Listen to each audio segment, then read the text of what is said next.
the wrong connection. The phone on Dorothy Hargrove's kitchen counter had not rung in 4 days. She had counted, not because she was lonely, she told herself she was not lonely, but because she noticed things like that, the way a retired nurse notices things with the particular attentiveness of someone trained to watch for changes in the quiet. It was a Tuesday in late October, the kind of evening that smelled like wood smoke and coming cold when the maple outside her front window had given up most of its leaves and the bare branches made patterns against a sky the color of old pewter.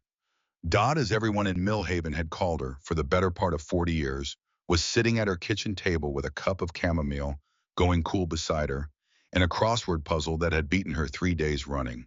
She was 68 years old, 5'4", white-haired since her early 60s, and possessed of the kind of stillness that people mistook for fragility until they saw her set a dislocated shoulder back into place without flinching. She had been a nurse for 31 years at Millhaven Regional, mostly in the emergency ward, and she had retired 4 years ago when her husband Gerald passed and the hospital felt too large without someone to come home and tell about it.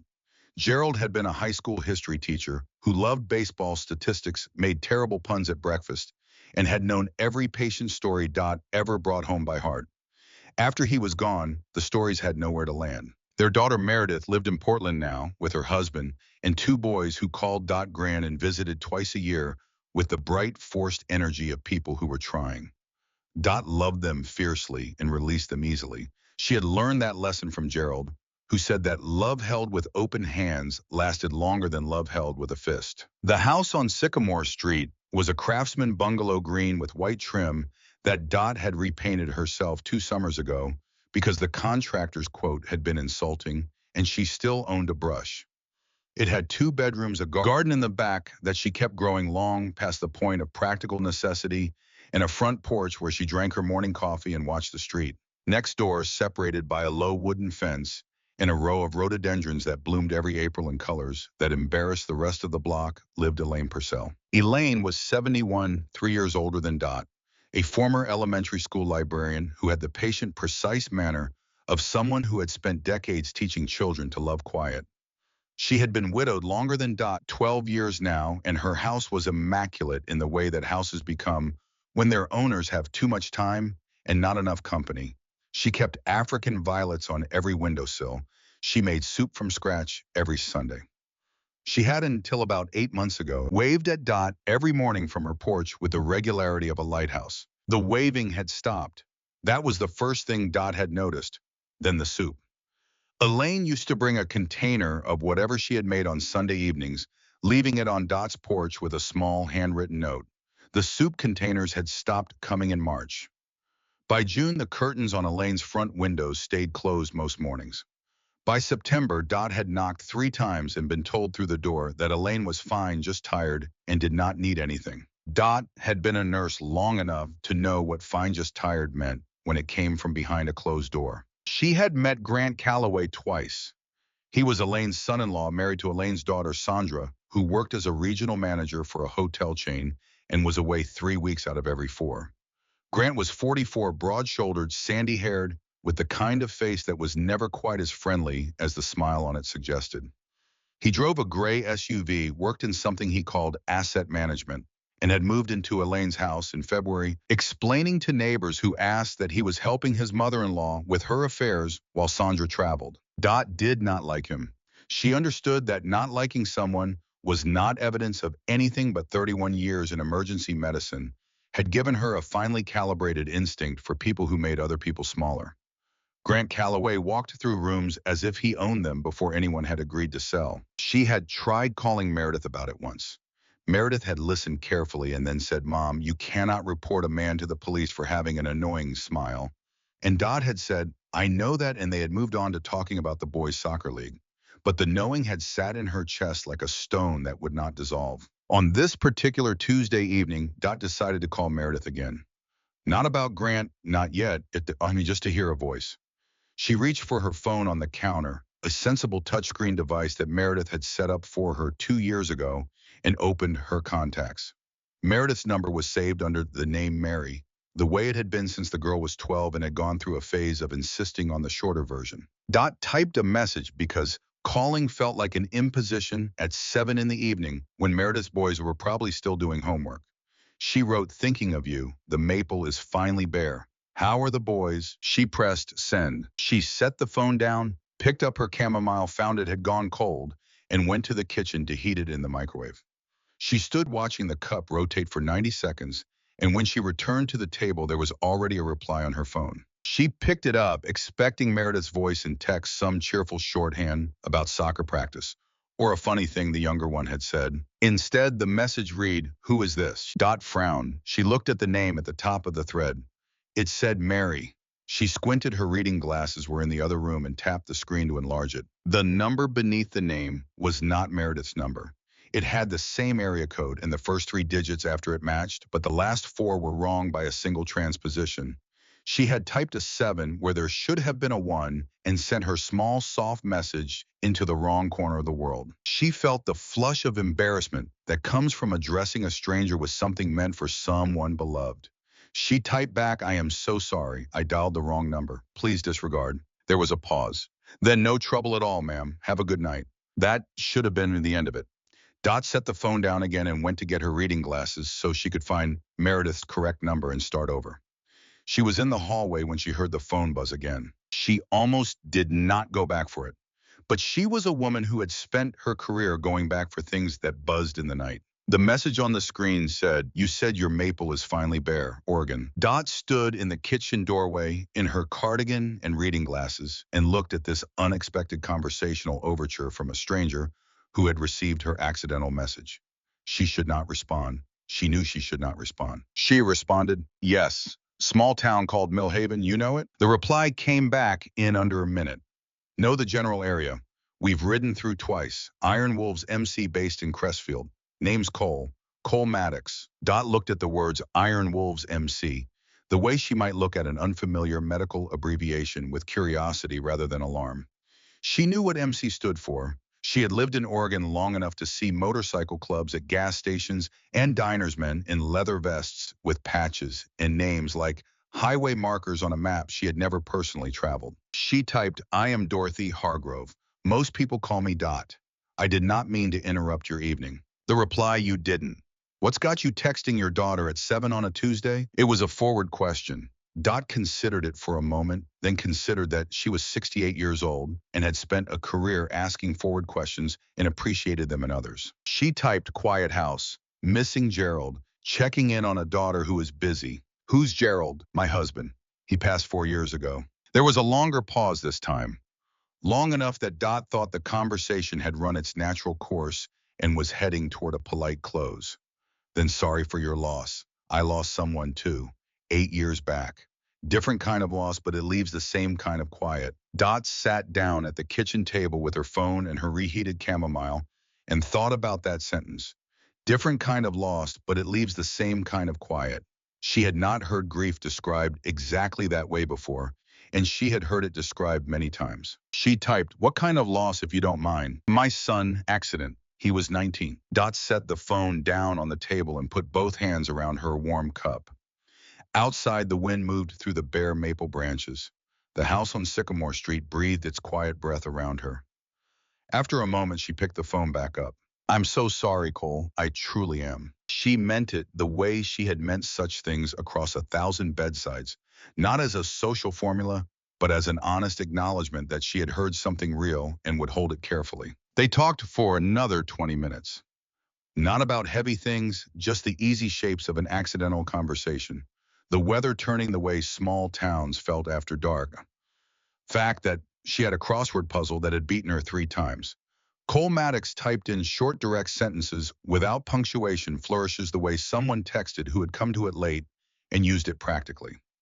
He mentioned that the Iron Wolves had 47 members currently, that they did a toy drive every December, and that he had been a medic in the Army before everything else. When Dot finally said she should let him know and get her daughter's actual number, right this time Cole sent back one last message.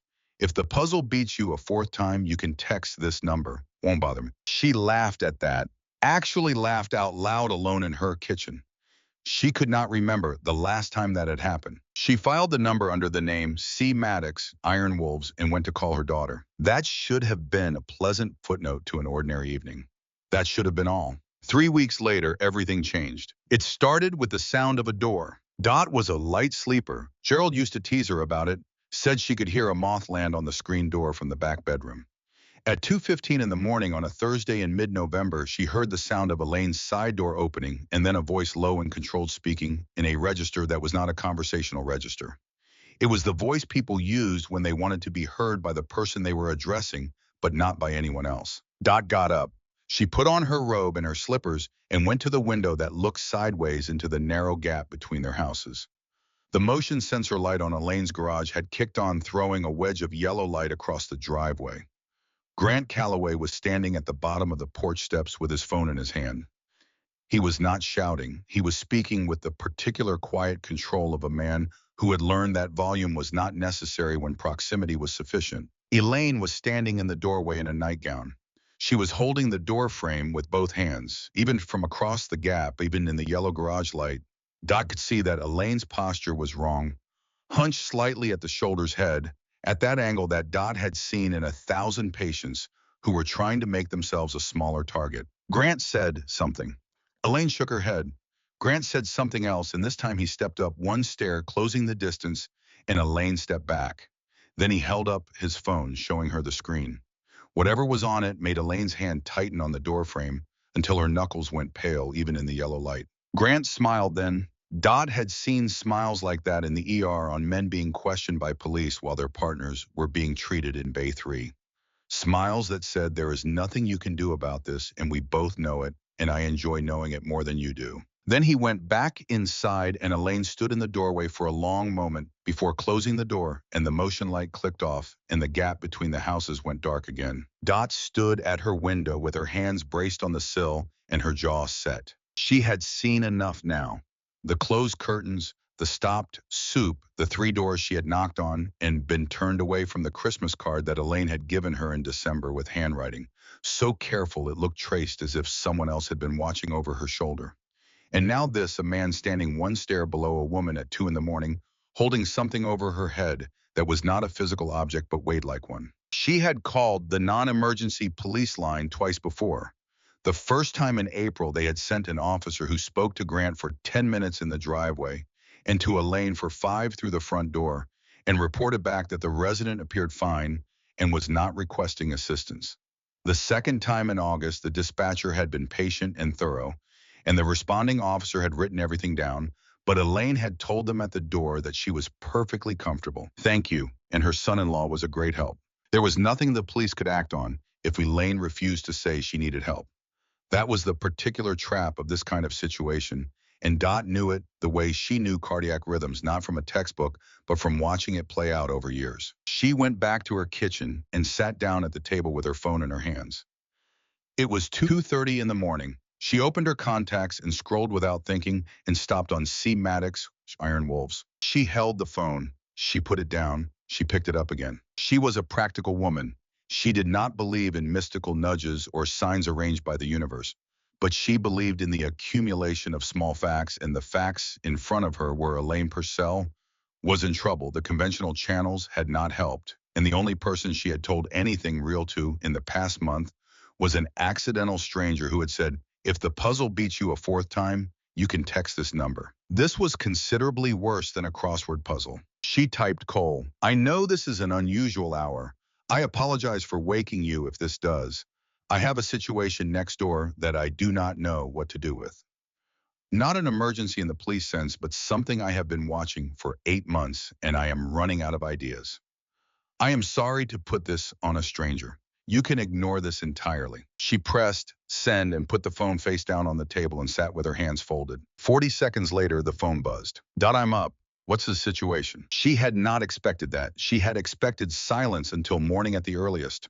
The reply had come so quickly and with such directness that she found her throat tightening with something that was not quite gratitude, but was related to it, the particular relief of being taken seriously immediately. She typed for 5 minutes, laying out what she knew about Elaine as clearly as she could, the way she would have laid out a patient history timeline, observed symptoms, documented attempts at intervention results, the stopped soup, the changed handwriting, the police visits, what she had seen tonight through the window. Cole read it. She could see the typing indicator appearing and disappearing twice before his reply came. Who else does this woman have? Any other family besides the daughter? Dot thought. Elaine had mentioned a nephew once years ago, a sister in Montana who she had not spoken of recently. Before Grant moved in, she had attended the garden club on Thursdays. She typed her daughter Sandra is away for work most of the month. I believe there is a sister, but I do not know if they are in contact. The garden club she attended stopped, I think, around the same time he moved in. Cole, has she ever said anything directly to you, even small? Dot considered. Last May, she had caught Elaine in the driveway for 3 minutes before Grant appeared in the doorway, and Elaine had excused herself. In those 3 minutes, Elaine had said, I am managing Dot. I have to manage. And when Dot had said, you do not have to manage alone, Elaine had looked at the house and then at Dot with a particular expression that Dot had cataloged and carried with her ever since. It was not fear exactly. It was the expression of someone who understood the dimensions of the cage they were in and had been measuring them quietly for some time. She typed, she said she has to manage. She looked at the house when she said it. There was a pause. Then, okay, let me make a call. Don't do anything tonight. Stay inside. Can you get me the full address? Dot gave him the address. Then she added, what are you going to do? He replied, make sure the right people know what they're looking at. I know someone at the County Adult Protective Services office, and I know a lawyer who does this kind of case.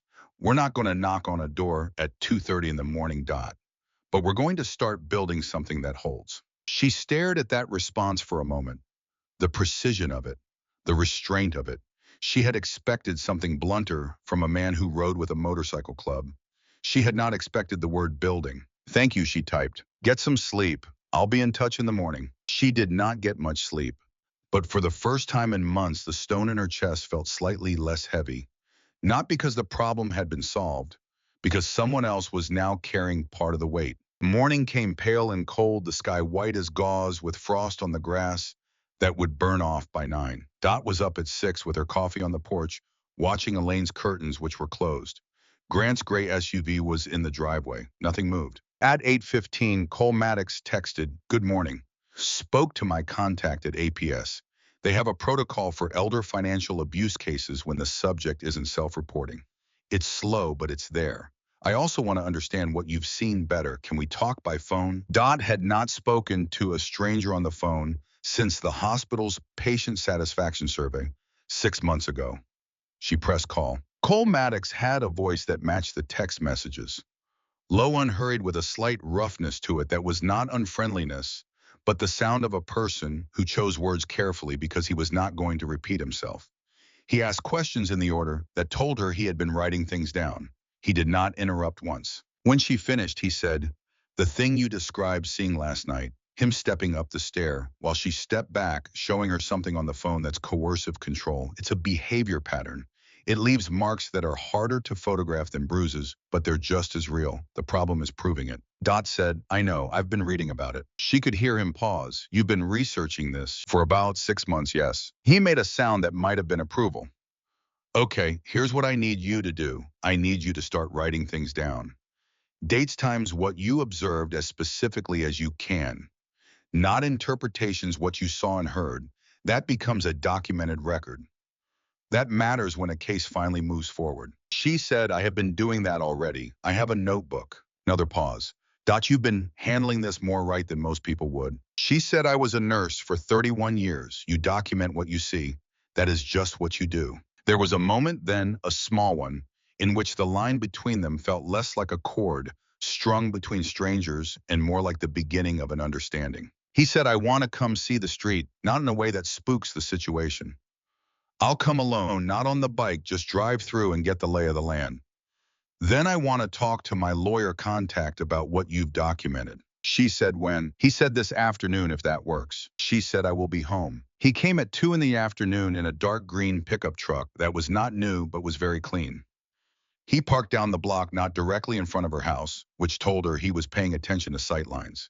He was tall, well over 6 feet, with the kind of build that comes from a lifetime of physical work, rather than a gym, broad through the shoulders with gray at his temples and a jaw that looked like it had been set against something difficult for a long time.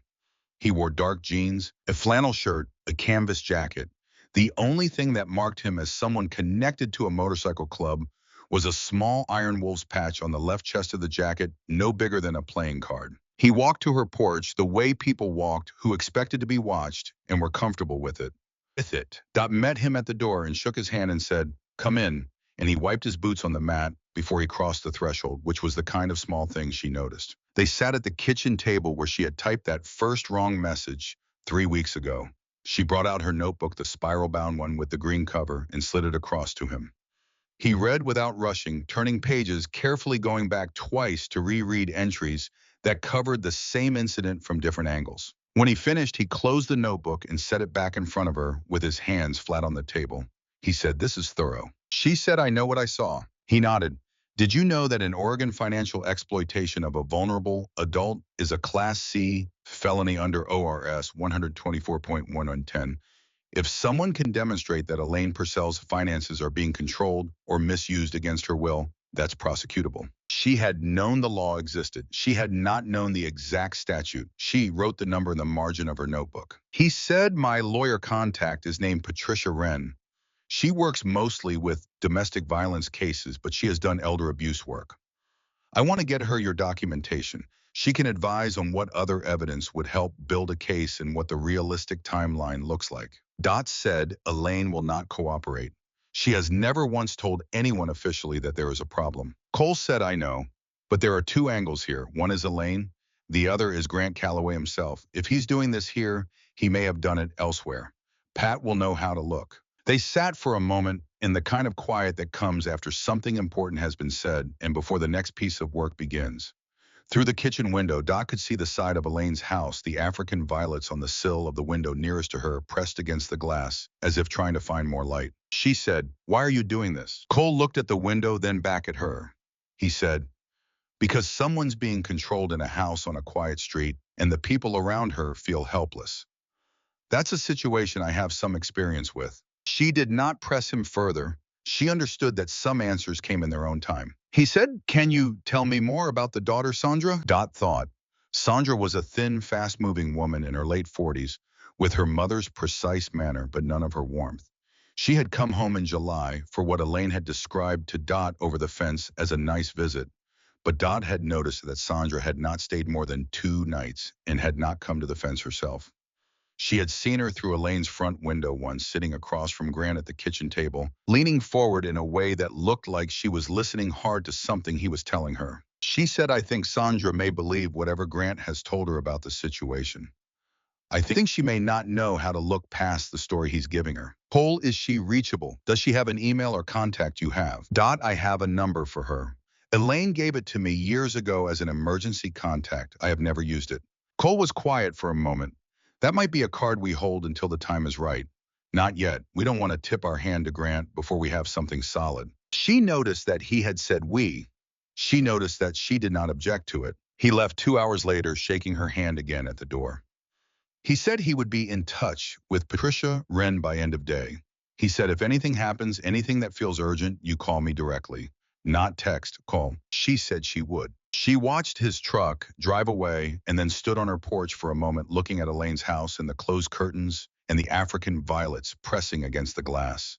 Then she went inside and made herself a proper dinner for the first time in several days and ate it at the kitchen table with her notebook open beside her, adding the notes from the afternoon. That evening, Meredith called. They talked for 40 minutes about the boys and about Christmas and about the peeling paint on the upstairs bathroom ceiling that Dot kept not dealing with.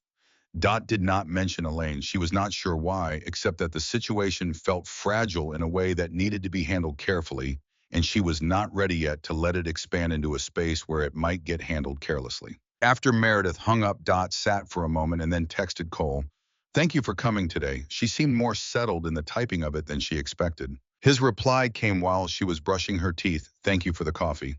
And for keeping that notebook. It matters." She looked at herself in the bathroom mirror for a moment.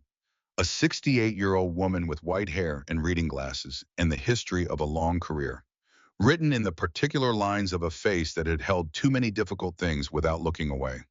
She did not look like someone in the middle of something, but she was. 2 days later, Patricia Wren called. Pat Wren had the voice of someone who had been interrupted 1,000 times and had simply decided to speak at a volume and pace that made interruption impolite. She was fast, precise, warm, in a functional way, and she had clearly read everything Cole had sent her before picking up the phone. She said, "Mrs. Hargrove, your documentation is the best organized first contact I've received in 11 years of this work. I want to start by saying that." Dot said, "Thank you. What do I need to add?" Pat said, "Financial records. If you can determine anything about Elaine Purcell's finances, power of attorney documents, whether her accounts have been consolidated or transferred, whether her name is still on her own property, that's the architecture of the case. The behavior you've documented is damning, but courts want paper." Dot said, "I don't have access to her finances.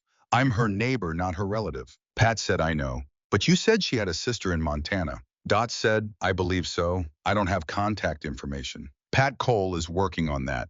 He has people who are good at finding people." Dot registered the phrase "people who are good at finding people" and chose not to ask for specifics. Pat continued, "Here's what we're dealing with. Coercive control in elder situations often involves three things: isolation, financial management that crosses into exploitation, and documentation manipulation. By documentation, I mean power of attorney, will revisions, deed transfers. If Grant Calloway has done any of those things without Elaine Purcell's full understanding and consent, we have grounds for a case. The APS referral Cole made has opened a file. That file needs feeding." Dot said, "What do you need from me specifically?" Pat said, "Stay close. Stay observant. Do not confront Grant directly under any circumstances.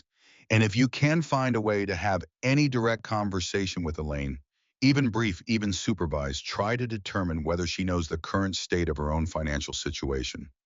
Sometimes people in these situations have been told things about their own accounts that are not true." After she hung up, Dot sat with the silence of her house, and then she called Meredith. Not to tell her everything, just to tell her some of it.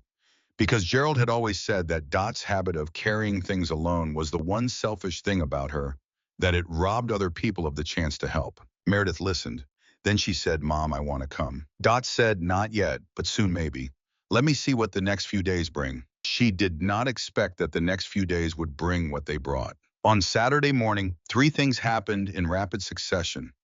The first was that Cole texted her the name and phone number of Elaine's sister, Vivian Holt, 67, living in Billings, Montana. He sent it with "Found her. She and Elaine are not in contact. Vivian thinks Elaine is managing fine because Elaine sends her short emails once a month. We think Grant writes them." The second thing was that Grant Calloway came to Dot's door. He knocked at 10 in the morning, holding a plate of store-bought cookies wrapped in cellophane with a ribbon, wearing his reasonable smile. He said, "Dot, I hope I'm not interrupting. Elaine asked me to bring these over. She's been meaning to reconnect with the neighbors." Dot looked at the cookies. She looked at the man holding them. She said, "That's kind. How is Elaine?" Grant said, "Oh, you know how it is. She has good days and harder days. It's been a lot to manage since her memory started giving her trouble." Dot looked at him. She said, "What kind of memory trouble?" Grant said, with the practiced regret of someone who had rehearsed this, "Well, we don't want to make a big thing of it. She forgets appointments, misplaces things. We're keeping an eye on it. It's one of the reasons I've been around more, just making sure things are in order." Dot took the cookies. She said, "Please tell her I'm thinking of her." Grant said, "Will do. She's having a quiet day. She doesn't like to be disturbed when she's resting." He left. Dot stood at her window and watched him walk back to Elaine's house and let himself in with a key. Then she opened her notebook and wrote, "Grant Calloway came to my door at approximately 10 a.m. Saturday. Brought store-bought cookies, claimed Elaine sent them. Told me Elaine is having memory trouble. First mention of cognitive issues. Timing 2 days after I confirmed the APS file was open. He may have been informed that a referral was made. Or he is preemptively establishing a narrative about Elaine's capacity." She photographed the page and sent it to Cole with, "He just told me she has memory problems. I have never seen any sign of cognitive decline in Elaine. She is one of the sharpest women I know." Cole replied in minutes, "He's building a competency narrative. Classic move, makes any statement she makes easier to dismiss. Pat needs to know this. Can you forward that photo to her?" She did. Pat called back within an hour. "This is significant. Establishing a narrative of cognitive impairment early is one of the primary strategies in cases involving fraudulent power of attorney. If he's already telling neighbors about memory issues, it's possible he's already taken steps with her legal documents. We need to move faster. The third thing that happened on Saturday was that Elaine came to the fence. It was just past noon. Dot was in her garden, not gardening, just standing with her hands in her pockets looking at what was left of the season, the dried stalks and the turned-over beds. She heard the fence creak and turned to find Elaine standing at the low gate between their yards, wearing a wool coat over her nightgown, her hair pinned up hastily. Elaine looked thin, thinner than the summer, the kind of thin that happened not from illness but from not eating at the right times, from days when meals required an effort the body did not have. She said, Dot, I only have a minute. He's gone to the hardware store. Dot did not move. She kept her voice the way she had kept it in the ER when someone was telling her something they could not afford to stop telling her. Steady, low, not reaching. She said, I'm here, Elaine. Elaine said, I need you to know something. I need you to know it whether I can say it again or not. She looked toward the street, then back. He has the power of attorney. I signed it in March. He told me it was for emergencies, that it would help when Sandra was traveling. He was very calm about it. I thought. She stopped. She pressed her lips together. Dot said, take your time. Elaine said, I thought it was help. It wasn't help. He moved money. I don't know how much. I saw a statement in June before he started handling the mail. And there was less than I thought, a lot less. And when I asked him, he told me I'd forgotten, that I'd agreed to move it into a different account, but I didn't agree. Dot, I did not agree to that. Dot's hands inside her pockets were fists. She kept her face still. She said, do you have any documentation, bank statements, letters, anything? Elaine said, he cleared the filing cabinet in June. I have nothing, and if I call anyone, he'll say I don't understand my own finances, that my memory is going. He's already told the neighbors that, I think. He told me he would tell my doctor. He said. She steadied herself. He said that if I made trouble, he would have me evaluated, and they would see that I cannot manage my own affairs. And then I really would have no say in anything. The clinical term for what Grant Calloway was doing had existed in Dot's working vocabulary for years. She had read about it, had seen cases adjacent to it, had never expected to watch it unfold through the rhododendrons on a Saturday in November. But standing there in her dead garden with her hands in fists and her face steady, she was not thinking in terms. She was thinking in facts. She said, Elaine, I have been building a record. I have documentation of everything I've observed. I have people helping me who know how to handle this. You are not alone in this. Do you understand? Elaine looked at her for a long moment. Her eyes were dry, which was more concerning to Dot than if they had been wet. People who had been afraid for a long time ran out of tears long before they ran out of fear. Elaine said, he'll find out I talked to you. Dot said, maybe. But you talked to me anyway. That took courage. Elaine said, I don't feel courageous. Dot said, that's exactly what courage feels like. Elaine turned to look at the street again and then back with the fixed attention of someone counting seconds. She said, my sister Vivian doesn't know. I want her to know, Dot. Will you tell her I can't call from my phone because he checks it? Dot said, I will call her today. Elaine said, tell her I know the combination to the lockbox in her hall closet.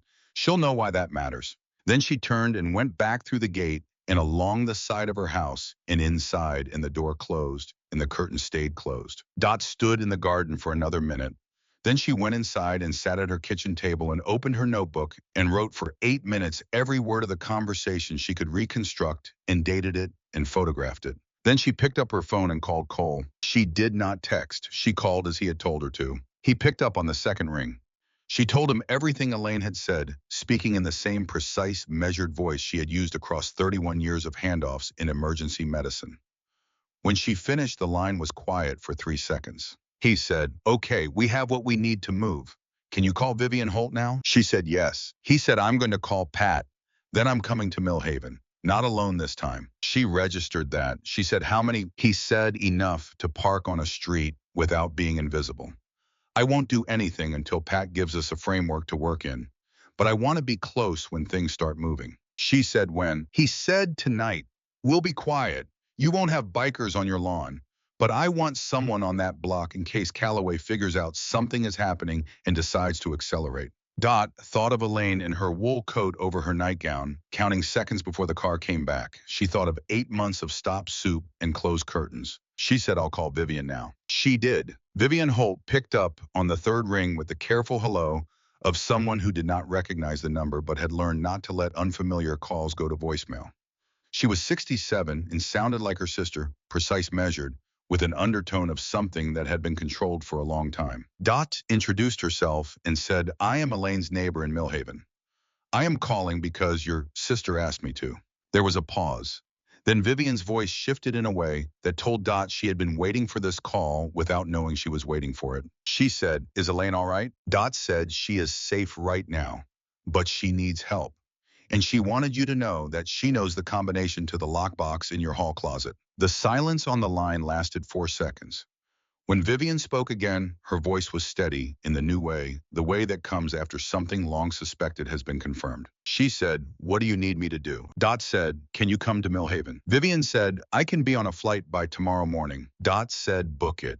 And bring anything you have that documents your sister's situation before this year. Old letters, photographs, anything that establishes who she was and how she managed her own affairs." Vivian said, "I have emails. I have financial records from when we managed our mother's estate together in 2016. Elaine was sharp as a tack. Dot said, "Bring those." After she hung up, she sat for a moment and then opened the notebook again. She wrote the date and time and the summary of the call. Then she added a single line, "This is moving now. Stay steady." She did not know if she was writing it to herself or to the record. Perhaps both. At 7 that evening, Cole texted, "We're about 40 minutes out, 2 vehicles, 8 of us. We'll park on Clement Street, 1 block east. We're going to be very quiet. I spoke to Pat. She is filing an emergency request for Adult Protective Services intervention first thing Monday morning." She also contacted the district attorney's office. "They are interested in Grant Calloway." Dot replied, "Why the DA?" Cole Pat found something. Grant Calloway did this before. Different state, different woman. A widowed woman in her late 60s in Tucson, Arizona. He managed to avoid charges because the woman wouldn't testify. But the record exists. The DA here finds that very interesting. Dot read the message twice. Then she thought of what Grant had said that morning, standing at her door with his cellophane-wrapped cookies and his reasonable smile and his story about Elaine's memory. She thought, "You have done this before." She did not write that in the notebook. Some things did not need to be documented. Some things only needed to be understood. At 7:40, Cole texted, "We're on Clement Street. 8 guys, 2 trucks. Nobody's moving unless we hear from you." Dot put her coat on and went to sit on her porch in the cold. She could see the light in Elaine's kitchen the first time in weeks. She had seen that particular light, the warm kitchen light, rather than the dimmer light from the room at the back. She watched it and thought about a woman sitting in her own kitchen at night, maybe eating a real meal, maybe just sitting, maybe counting seconds again. The temperature dropped. Dot sat. At Nene 15, Grant Calloway's gray SUV backed out of Elaine's driveway and drove away. Dot watched it go. Then she texted Cole he just left. "Don't know if he's coming back tonight." "Cole, we see him. He's heading north toward the commercial district. We have eyes on the truck. One of my guys is going to follow casual distance just to see where he goes. You stay put." She stayed put. At 10, Grant returned. He went inside. The kitchen light went off at 10:40. Cole texted at 11, "We're here for the night. Don't worry about us. Get some sleep if you can." She went inside. She did not sleep much, but she slept. Sunday came in gray and quiet. Dot made breakfast for herself and left a portion of oatmeal with brown sugar on her porch under a cloth in case Elaine found a window to slip out. She did not. But when Dot went to retrieve the bowl at noon, she found it gone, and in its place, balanced on the porch railing, a single African violet in a small clay pot. Dot carried the violet inside and set it on her windowsill. At 1 in the afternoon, a silver sedan pulled up in front of Elaine's house. A woman Dot did not know got out carrying a briefcase and a padded envelope. She went to Elaine's door and knocked and waited. It was a long wait. Then the door opened, and Dot could see from her window that it was not Grant who opened it. It was Elaine. Elaine stood in her doorway and looked at the woman, and whatever the woman said made Elaine step back. The woman went inside. The door closed. 15 minutes later, Grant Calloway came downstairs. Dot knew because his shadow moved behind the curtains in a way that was not calm. Then his voice rose just briefly, the first time she had heard him raise his voice, and was controlled again. The woman with the briefcase came out 40 minutes later and walked to her car without hurrying. She sat in the car for 10 minutes, presumably writing notes. Then she drove away. Cole texted, "That was an APS investigator." Pat called in a favor to get a Sunday visit. Apparently, Elaine spoke with her. That's a big deal, Dot. That's the first official statement we've had. Dot, what did she say? Cole, we don't know yet, but the fact that she opened the door and talked is significant. Someone with severe cognitive decline doesn't give a coherent statement to a social worker. And someone who is fine doesn't have an APS investigator appearing at their door. Grant is going to know something has changed. She thought about that. She went and checked her locks, which she had never felt the need to check before. That night, she called Meredith again, and this time she told her everything. Meredith was quiet for a long time after. Then she said, Mom, when did you start all of this? Dot said 3 weeks ago, maybe 8 months ago, depending on where you start the clock. Meredith said, do you need me there? Dot thought about it honestly, the way Gerald had always asked her to think about things. She said, not yet, but I want you to know, in case things accelerate. Meredith said, I'm telling James, he's going to want to know. Dot said, that's fine. Meredith said, Mom. She said, yes. Meredith said, you've been doing this by yourself for months. Dot said, I've been doing it with neighbors and a retired Army medic who leads a motorcycle club. There was a pause. Then Meredith said, I need the story of how that happened. Dot said, you'll get it, I promise. Monday arrived with cold clarity, the frost staying on the grass until almost 10, the sky high and very blue, the kind of November day that reminded Dot why she lived in Oregon. She was drinking her second cup of coffee when the first police car appeared on Sycamore Street. It was not sirens, not a rush. It was two vehicles moving with the deliberateness of something that had been planned, parking in front of Elaine's house, with the calm efficiency of people who had paperwork in order. Then a second car. Then Patricia Wren in a dark blue sedan. Then at the corner of Sycamore and Clement, two pickup trucks that Dot recognized. Cole Maddox walked up the block in his canvas jacket with the small Iron Wolves patch, not hurrying, hands in his jacket pockets, and came to Dot's porch.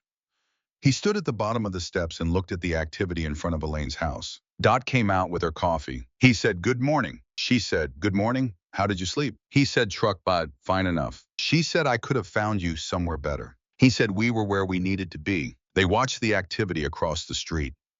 Pat Wren met the officers at the door.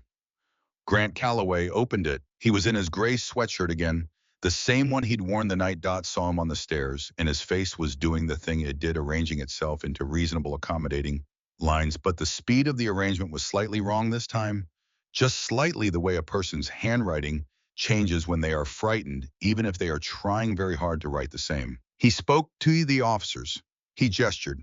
He smiled. Pat Wren stepped past him. Dot held her coffee cup in both hands and watched. Cole stood at the bottom of her porch steps and did not move. After 12 minutes, Elaine appeared in the doorway with an officer and Pat Wren. She was dressed properly, dressed in her good coat with her hair done. She had a small bag over her shoulder. She walked down the porch steps with the deliberate straightness of a woman who had decided something and was walking in the direction of that decision. She stopped at the bottom of the steps and looked across the street. She looked at Dot.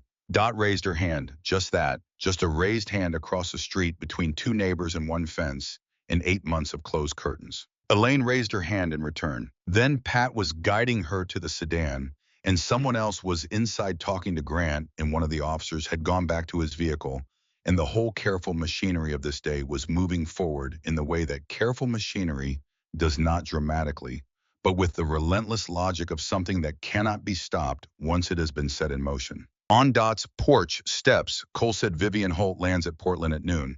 Pat's got someone meeting her. Dot said she's bringing the documentation. Cole said between what Vivian has and what you documented and what Elaine told the APS investigator yesterday, Pat says we have a solid foundation.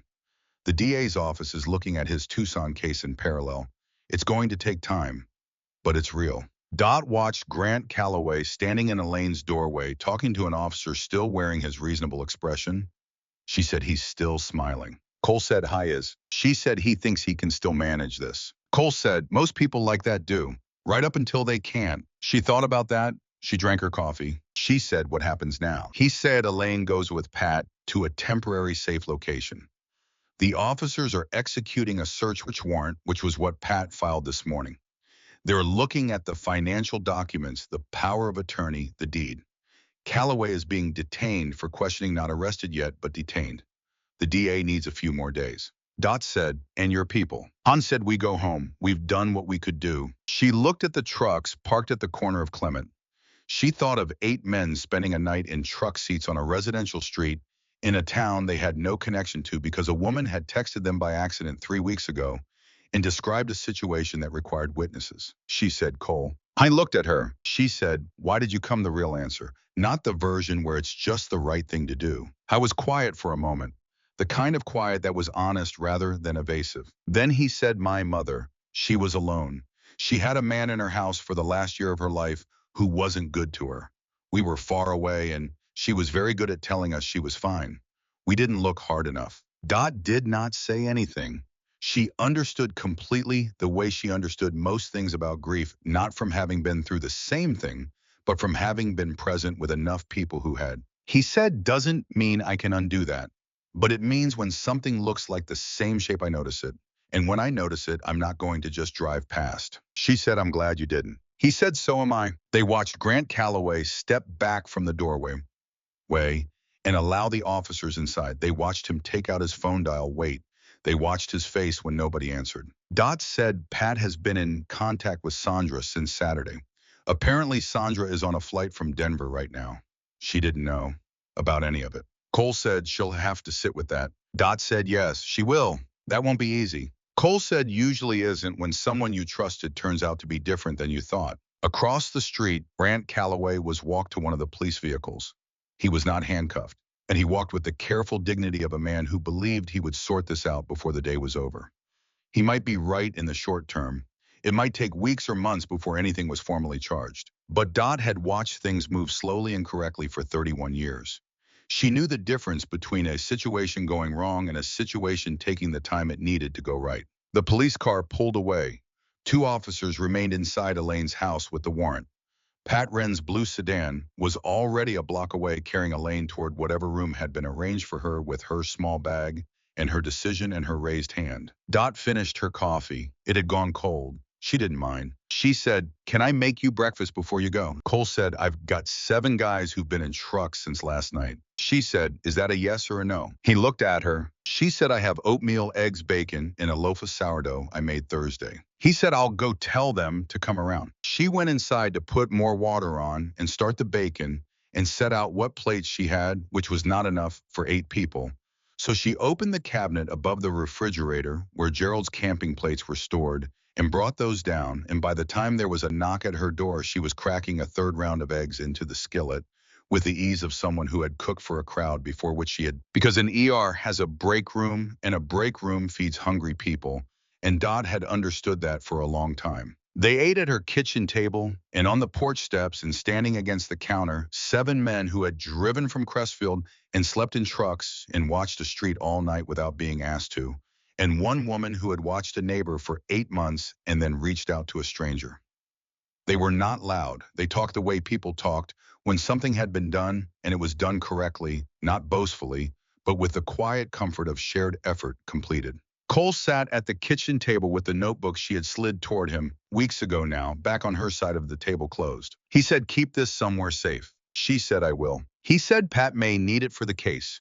Don't let anyone have the original. Make copies. She said, I know how evidence works. He almost smiled, not quite, but the edges of it. When they left, Cole was last. He stood at the door, and she at the door, and the street was quiet now, the police vehicles gone, Elaine's house closed and still in the pale November sunlight. He said, Vivian will be here by afternoon. She'll have access to the house with Pat's help. Elaine will be able to go home once there's a safety plan in place, probably within the week. Dot said, and Sandra. He said, that's a conversation between them, not ours. She nodded. She knew that. He said, I'll be in touch about how the case develops. She said, I'd appreciate that. He said, and if that crossword beats you again, she said, I will use my dictionary like a sensible person. I have too much going on to be beaten by words. This time he did smile, fully briefly the way people smiled when they were not used to it, but meant it when they did. He got in his truck. She stood at the door. He drove away. She went inside and cleaned the kitchen, which took some time because 11 people's breakfast was not a small undertaking, and she did not mind the time it took. Then she sat at the table with her notebook and added the morning's events, dated and timed, because some habits were good habits, and she saw no reason to stop them now. Then she opened her crossword puzzle. She completed 6 more clues than she had managed in 3 previous attempts, which told her that what her brain had needed all along was not more staring at the grid, but a reason to let go of other things for a while. She thought about what Cole had said on the porch steps, about his mother, about shape recognition, the particular skill of seeing the same dangerous pattern twice and refusing to drive past the second time. She thought about the African violet on her porch railing. She thought about Elaine standing in her good coat at the bottom of the steps with her small bag raising her hand. She thought about Gerald, who had said love held with open hands lasts longer than love held with a fist. She thought that he had meant it about how two people hold each other. But she thought it was also true about how you hold the people around you, the neighbor you have watched for 8 months, the stranger you texted by accident, the sister in Montana who did not know.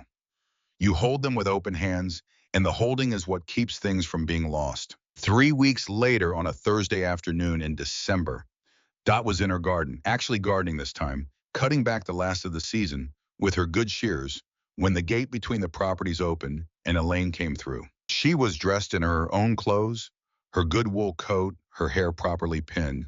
She had gained a little of the weight back. She was carrying a container. Dot recognized the shape of it, the pale blue Tupperware with the locking lid, and her expression had the careful brightness of someone who was still learning to trust that a given day would hold. She said, "It's the white bean soup. I found enough in the freezer to have made 2 batches. I thought you might want one." Dot set down her shears. She said, "I have been waiting 11 months for that soup." Elaine's careful brightness broke open into something fuller. She said, "Well, I'm sorry it took so long." They stood in the garden between the bare beds and the December sky, and Dot took the container and held it with both hands because it was warm, and the day was cold, and some things are simple gifts that do not need to be complicated. Elaine said, "They told me you've been building a record since April." Dot said March, actually. Elaine said March. 8 months before you texted the wrong number. Dot said 9 by then. Elaine looked at the rhododendrons along the fence. She said, "Do you know that I used to stand at the fence in the mornings and look at your porch light and think about whether to knock?" Dot said, "I didn't know." Elaine said, "I was afraid you would try to help and he would make it worse. I was afraid nothing would work. I was afraid I had somehow agreed to all of it by signing those papers and not fighting sooner." Dot said, "You came to the fence in November." Elaine said, "I was afraid then too." Dot said, "That's still courage, Elaine. The fear doesn't cancel the action. They happen at the same time." Elaine was quiet for a moment. Then she said, "Sandra called me last night." Dot waited. Elaine said, "We talked for 2 hours. She cried, I cried. She didn't know about the money, the power of attorney, any of it. He had told her I was struggling and needed help, and she was trying to keep her job and believed that her husband was the kind of man she married, and she believed him until she couldn't." Dot said, "Is she coming?" Elaine said, "For Christmas. With the children. First time in 3 years." Dot said, "That's good." Elaine said, "Yes. It's a beginning anyway." She looked at the container in Dot's hands. She said, "You'll let me know what you think. I may have added too much rosemary. I was not paying full attention." Dot said, "The soup will be perfect." She did not know if that was true, but she believed that Elaine needed to hear it, and she believed there was a kind of truth in the saying of things that matter even before you know for certain that they are accurate. Elaine went back through the gate. Dot watched her walk across her own yard and up her own porch steps and into her own house. She stood in the garden for a moment with the warm container of soup in both hands. Then she went inside and set the soup on the stove on low and texted Cole. "Elaine brought soup today." He replied, "Good." She texted, "Sandra is coming for Christmas." He replied, "Good." She texted, "How are things in Crestfield?" A pause. Then cold. "Bike doesn't love November, but we're okay. Toy drive is next Saturday." She texted, "How many toys?" He replied, "Last year was 340. We're aiming higher." She sat at the kitchen table with the smell of white bean soup warming the kitchen and thought about 340 toys collected by men in leather vests and about the particular ways in which people found to be good in a world that gave them limited instructions. She thought about Gerald, who would have loved this story, who would have asked 100 questions and remembered every answer and told it back to her better than she had told it with all the dramatic pauses in the right places. She thought about Meredith, who was coming in 2 weeks and would sit at this table and get the full version, the one with all the parts she had only told in pieces. She opened her notebook. She turned to the last entry, the one from Monday morning, when she had documented Grant Calloway being walked to the police vehicle. She turned to the next blank page. She wrote the date. She wrote Elaine came through the gate. She brought the soup. This is what it looks like when something gets better. Not all at once, just through the gate, just soup. She closed the notebook. Then she reached into the cabinet above the refrigerator and got down 2 bowls. One for her, one for the second portion she would take to Elaine's porch in the morning, because that was how it used to be done, and that was how it would be done again. Outside, the bare maple branches moved against the December sky. The phone on the counter did not ring, but Dot was not counting the days anymore. In the first week of December, Patricia Wren called with an update. Grant Calloway had been formally charged with financial exploitation of a vulnerable adult under Oregon Revised Statute 124.110, a Class C felony, and with elder abuse under a related provision. The DA's office in Tucson had reopened their investigation of the case in Arizona, reaching out to the woman who had previously declined to testify, and this time with the Oregon case providing parallel evidence. And a clearer picture of Calloway's methods, she had agreed to speak. Pat said he played out the same script twice. Different woman, different state, same playbook. Power of attorney obtained under the guise of helping with travel or health. Financial accounts consolidated and drained. Isolation from family and community. Narrative of cognitive decline introduced to undermine credibility. Dot said, I was very practiced at it. Pat said, that's how these cases develop. The first time there are mistakes, rough edges. By the second time, they've refined the approach. Calloway is looking at potentially combined charges in 2 states. He's retained a lawyer. It will take time to resolve. Dot said, but Elaine is safe. Pat said Elaine is safe. And thanks to what you documented and what Vivian brought from Montana and what the APS investigator recorded, the financial picture is becoming clearer. Some of the transferred funds are traceable. We may be able to recover a portion. Dot said, and Sandra. Pat said Sandra is cooperating with the investigation fully. She's retained her own attorneys separate from Grant's. She had no knowledge of the financial exploitation.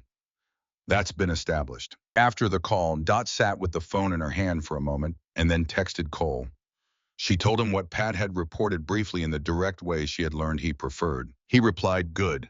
That's how it should go. She replied, I know I keep saying this, but thank you. He replied, you built this case 8 months in a notebook before you ever texted me.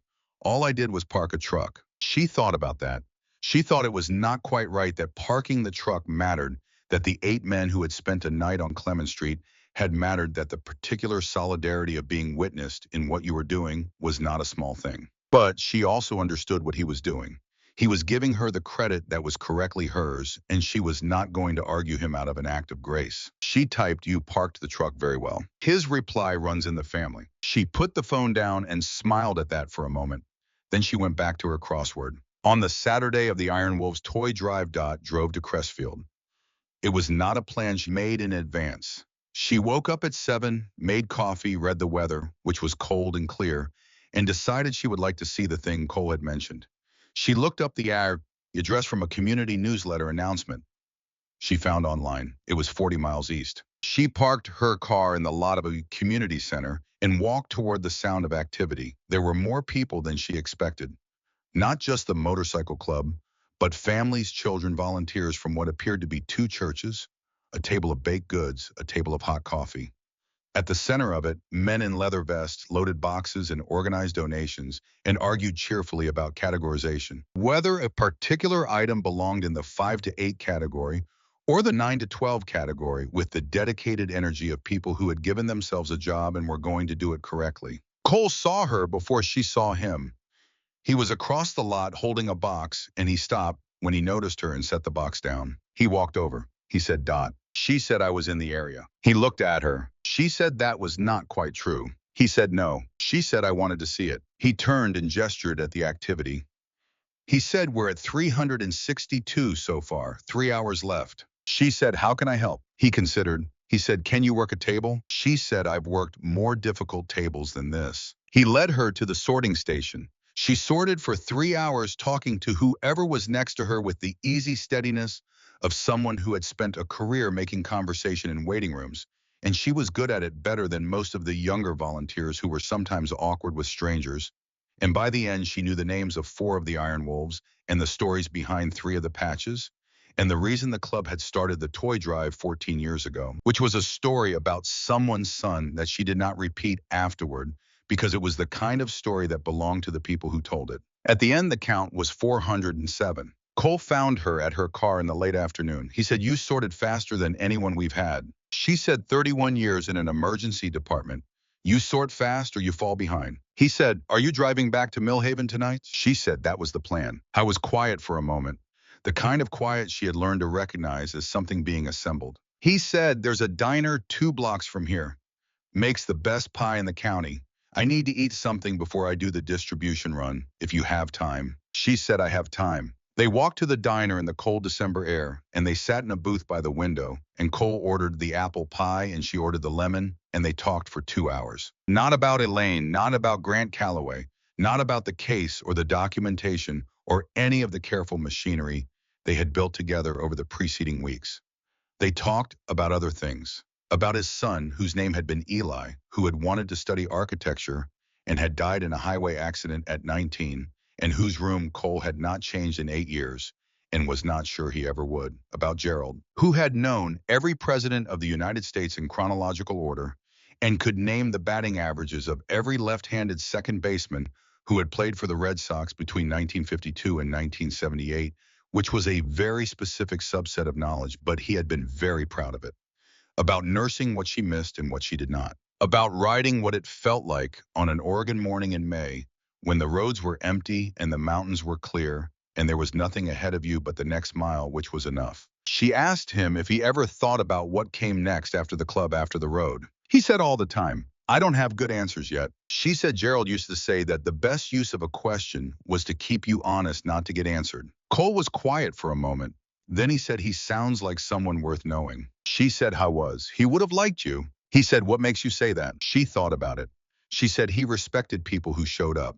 He didn't care much about how they looked or what they drove or what people said about them from a distance. He wanted to know what a person did when it mattered. That was his measure. Cole looked out the window at the dark December street for a moment. He said, "I'll take that." They finished their pie. She insisted on paying, and he let her, after a brief argument that she won on the grounds that he had slept in a truck on her behalf, and that was worth a slice of pie at minimum. Outside the diner in the cold under the street light, she said, "Cole." He said, "Yeah." She said, "I am glad I sent that wrong message." He looked at her for a moment. Then he said, "Me too, Dot." She drove back to Millhaven through the December dark, and the bare trees stood on either side of the highway like patient figures, and the stars were out over Oregon in the way they only were on genuinely cold nights, sharp and plentiful, as if the cold had pressed them closer. She got home at 8:30 and checked on Elaine's house. The kitchen light was on.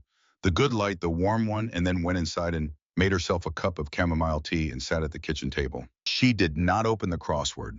She had completed it that morning before she left, and she had done it without the dictionary. She opened her notebook to the last page and wrote, "Today." What today was. What it felt like to sort 407 toys in a parking lot in Crestfield and eat lemon pie in a diner with a man who had slept in a truck for a woman he did not know and who had understood something about grief that she had not yet heard put exactly right before. She wrote Gerald would have said, "This is the thing about wrong turns.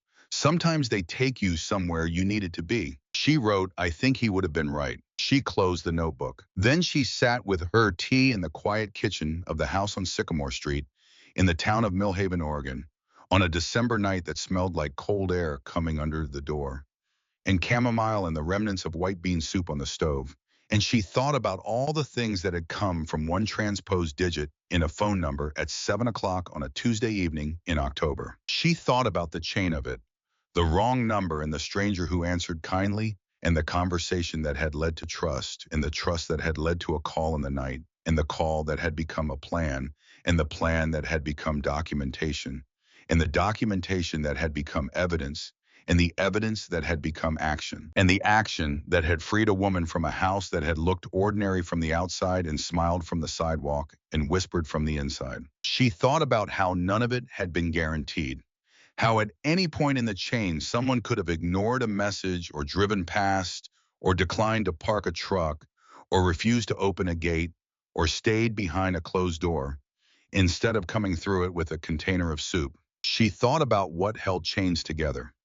Not individual links that were harder than the others, but the fact that nobody dropped their end. She thought about Meredith, who was coming in 10 days, and the boys who called her Gran, and about how she would sit at this table and tell the whole story in the right order, and Meredith would cry at the part where Elaine raised her hand, and then she would be angry that Dot had kept it from her for so long, and then she would be proud, and they would hug, and the house would feel different after that, inhabited in the way that houses need to be inhabited to become what they are. She thought about Vivian Holt, who had taken a flight from Billings and walked into a stranger's house carrying 12-year-old financial records and an old knowledge of her sister's handwriting, and who had been right about everything the records showed. She thought about Patricia Wren, who had filed 2 emergency motions on a Sunday and a Monday and called in every favor available in the county, and who had a voice like someone who had decided that interruption was simply not going to happen. She thought about the 7 other men who had slept in trucks on Clement Street without being asked to and without telling anyone, after who had sorted 600 pounds of toys on a cold Saturday and known when to stay back and when to be present and how to be neither invisible nor threatening. She thought this is what community looks like when it works. Not proximity, not shared geography, not even shared history. The willingness to notice something and stay with it until it is right. She finished her tea. Outside, the maple stood bare against the night sky, and the street lamp on Sycamore cast its particular circle of light on the wet pavement, and Elaine's kitchen light was still on the warm one. Dot turned off the kitchen light and went to bed. In the morning, she would call Meredith. In the morning, she would go back to the crossword, a new one this week's, a fresh grid with no prior defeats embedded in it.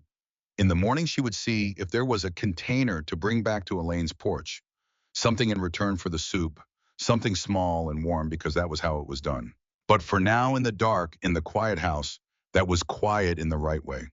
Now, not the quiet of absence, but the quiet of someone at rest. She closed her eyes. She thought, Gerald, look what happened when I transposed a 7 and a 1. She thought, I think you would have told me to let it keep going. She slept. The trial date was set for the following March.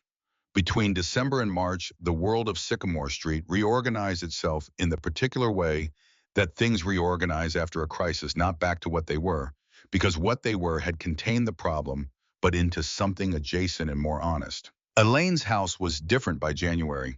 The curtains opened every morning. The African violets were moved from one windowsill to a sunnier location that Elaine determined by experiment, tracking the light across her own house, the way a person does when they have been reminded that the house belongs to them.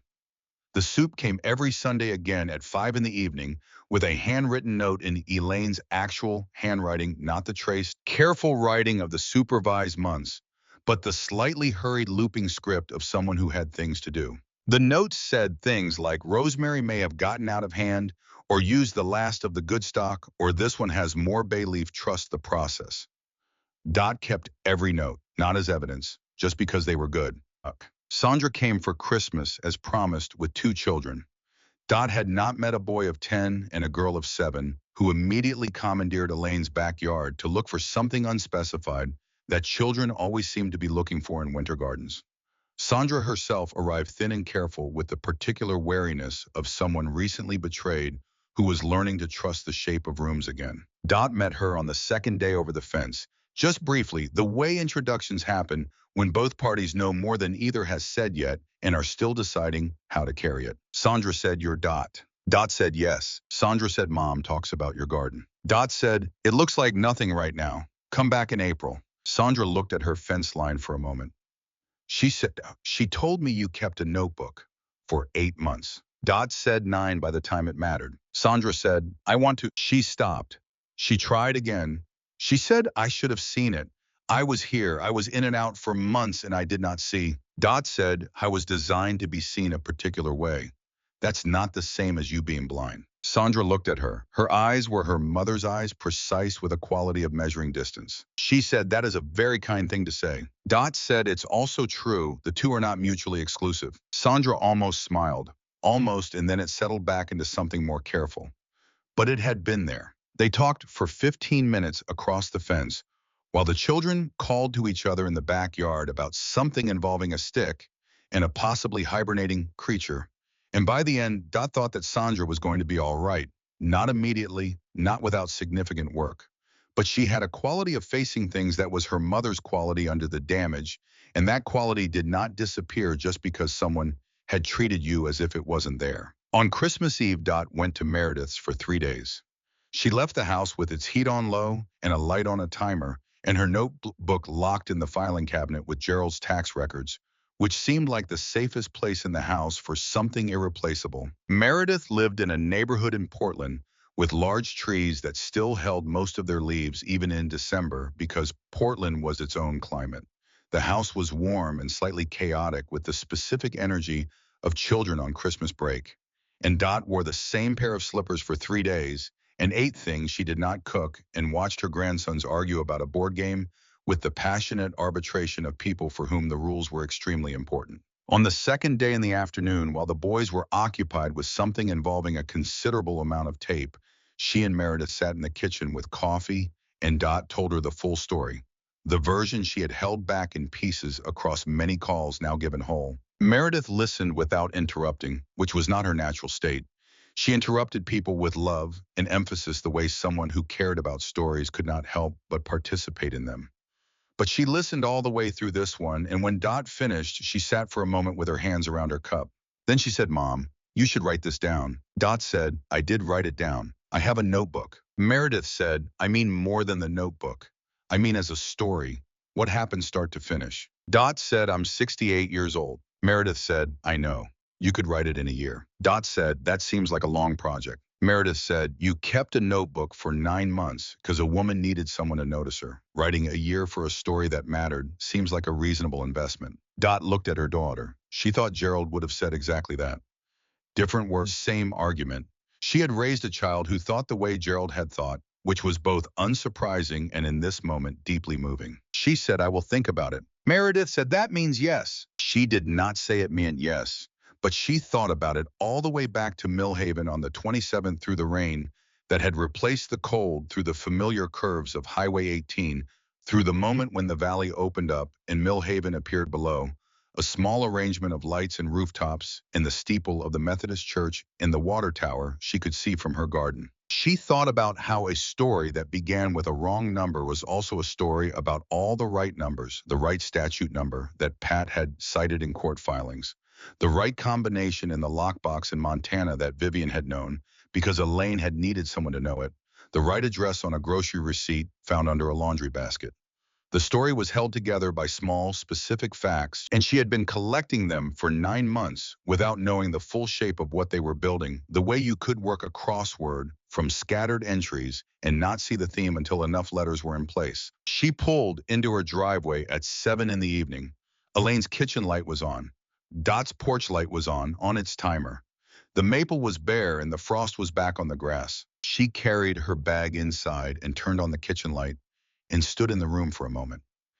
It was the same room where she had typed the wrong message, the same table where Cole Maddox had read her notebook, the same counter where her phone had been sitting on a Tuesday evening when the world was quiet and she was trying to fix a crossword puzzle and had reached out to the wrong person and begun something she had not expected to be the center of. She put the kettle on. She got out a new notebook, the blue one she had bought in November, thinking she might need more space, and opened it to the first page. She dated it, December 27th. She wrote, "This is where it started." Then she wrote the whole evening of the wrong message from the beginning in the way that it had actually happened. She wrote for 2 hours and the tea went cold, and she did not drink it. By the time she stopped, she had 17 pages in her careful, unhurried hand, and the kettle had been whistling and silent again for long enough that she had to heat the water a second time. She made the tea and drank it, reading what she had written, changing a word here and there, not because she was trying to make it beautiful, but because she wanted it accurate, and accuracy required the right words. It was the first time she had written anything longer than a nursing note in 30 years.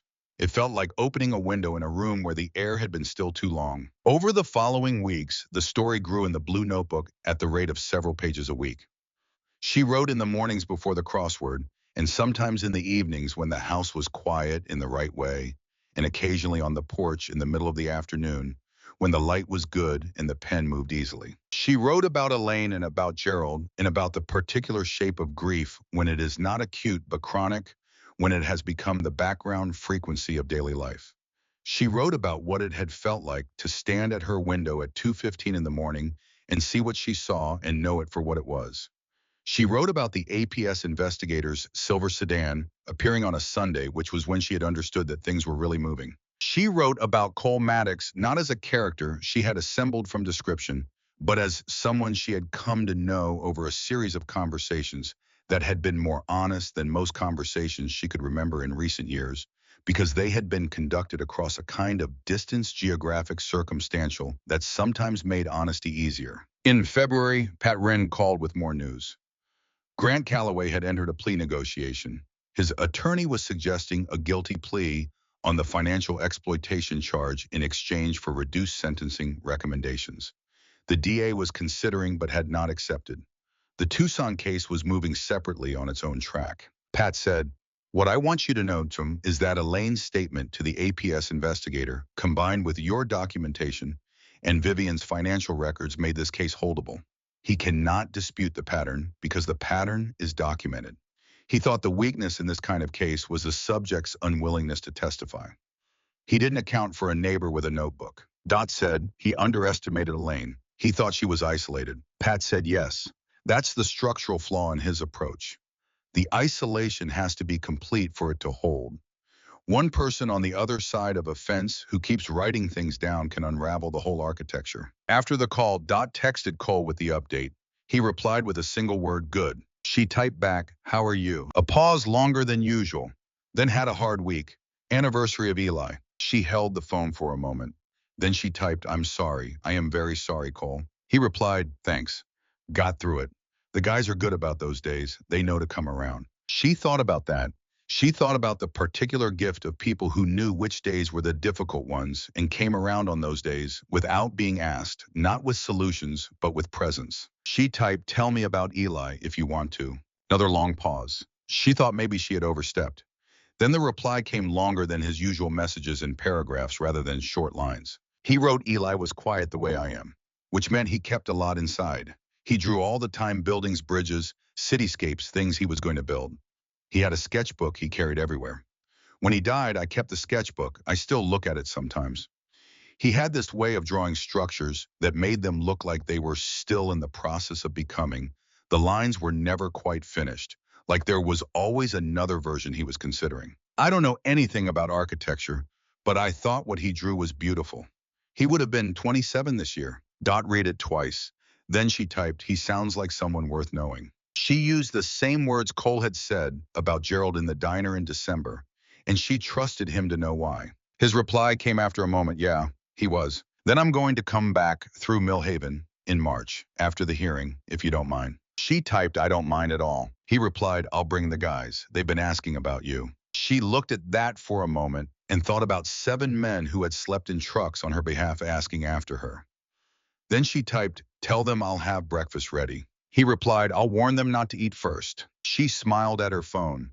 Then she put it down and went back to the blue notebook. March arrived with the particular ambivalence of an Oregon spring. One day cold and gray, the next sharp and luminous, as if the season could not decide whether to commit. The hearing was on a Thursday. Dot was not required to be present, but she went anyway. She sat in the third row of the county courthouse with Pat Wren's assistant on one side and Vivian Holt on the other. Vivian Holt was a compact, precise woman with Elaine's eyes and a quality of sustained attention that suggested she had been waiting a long time for this day and intended to be fully present for it. She had come from Billings the day before and was staying in Dot's second bedroom, which had been Gerald's study before Dot had converted it after he died, and which still had his bookshelves along one wall because she had not yet decided what to put there instead. Vivian had stood in front of those bookshelves for a long time that first evening, reading titles, and had said, "Your husband read widely." Dot had said he read everything. He was a teacher. Vivian had said Elaine used to read like that too, before. Dot had said she started again. Vivian had turned. She said, "Really?" Dot said she borrowed my copy of Middlemarch in January.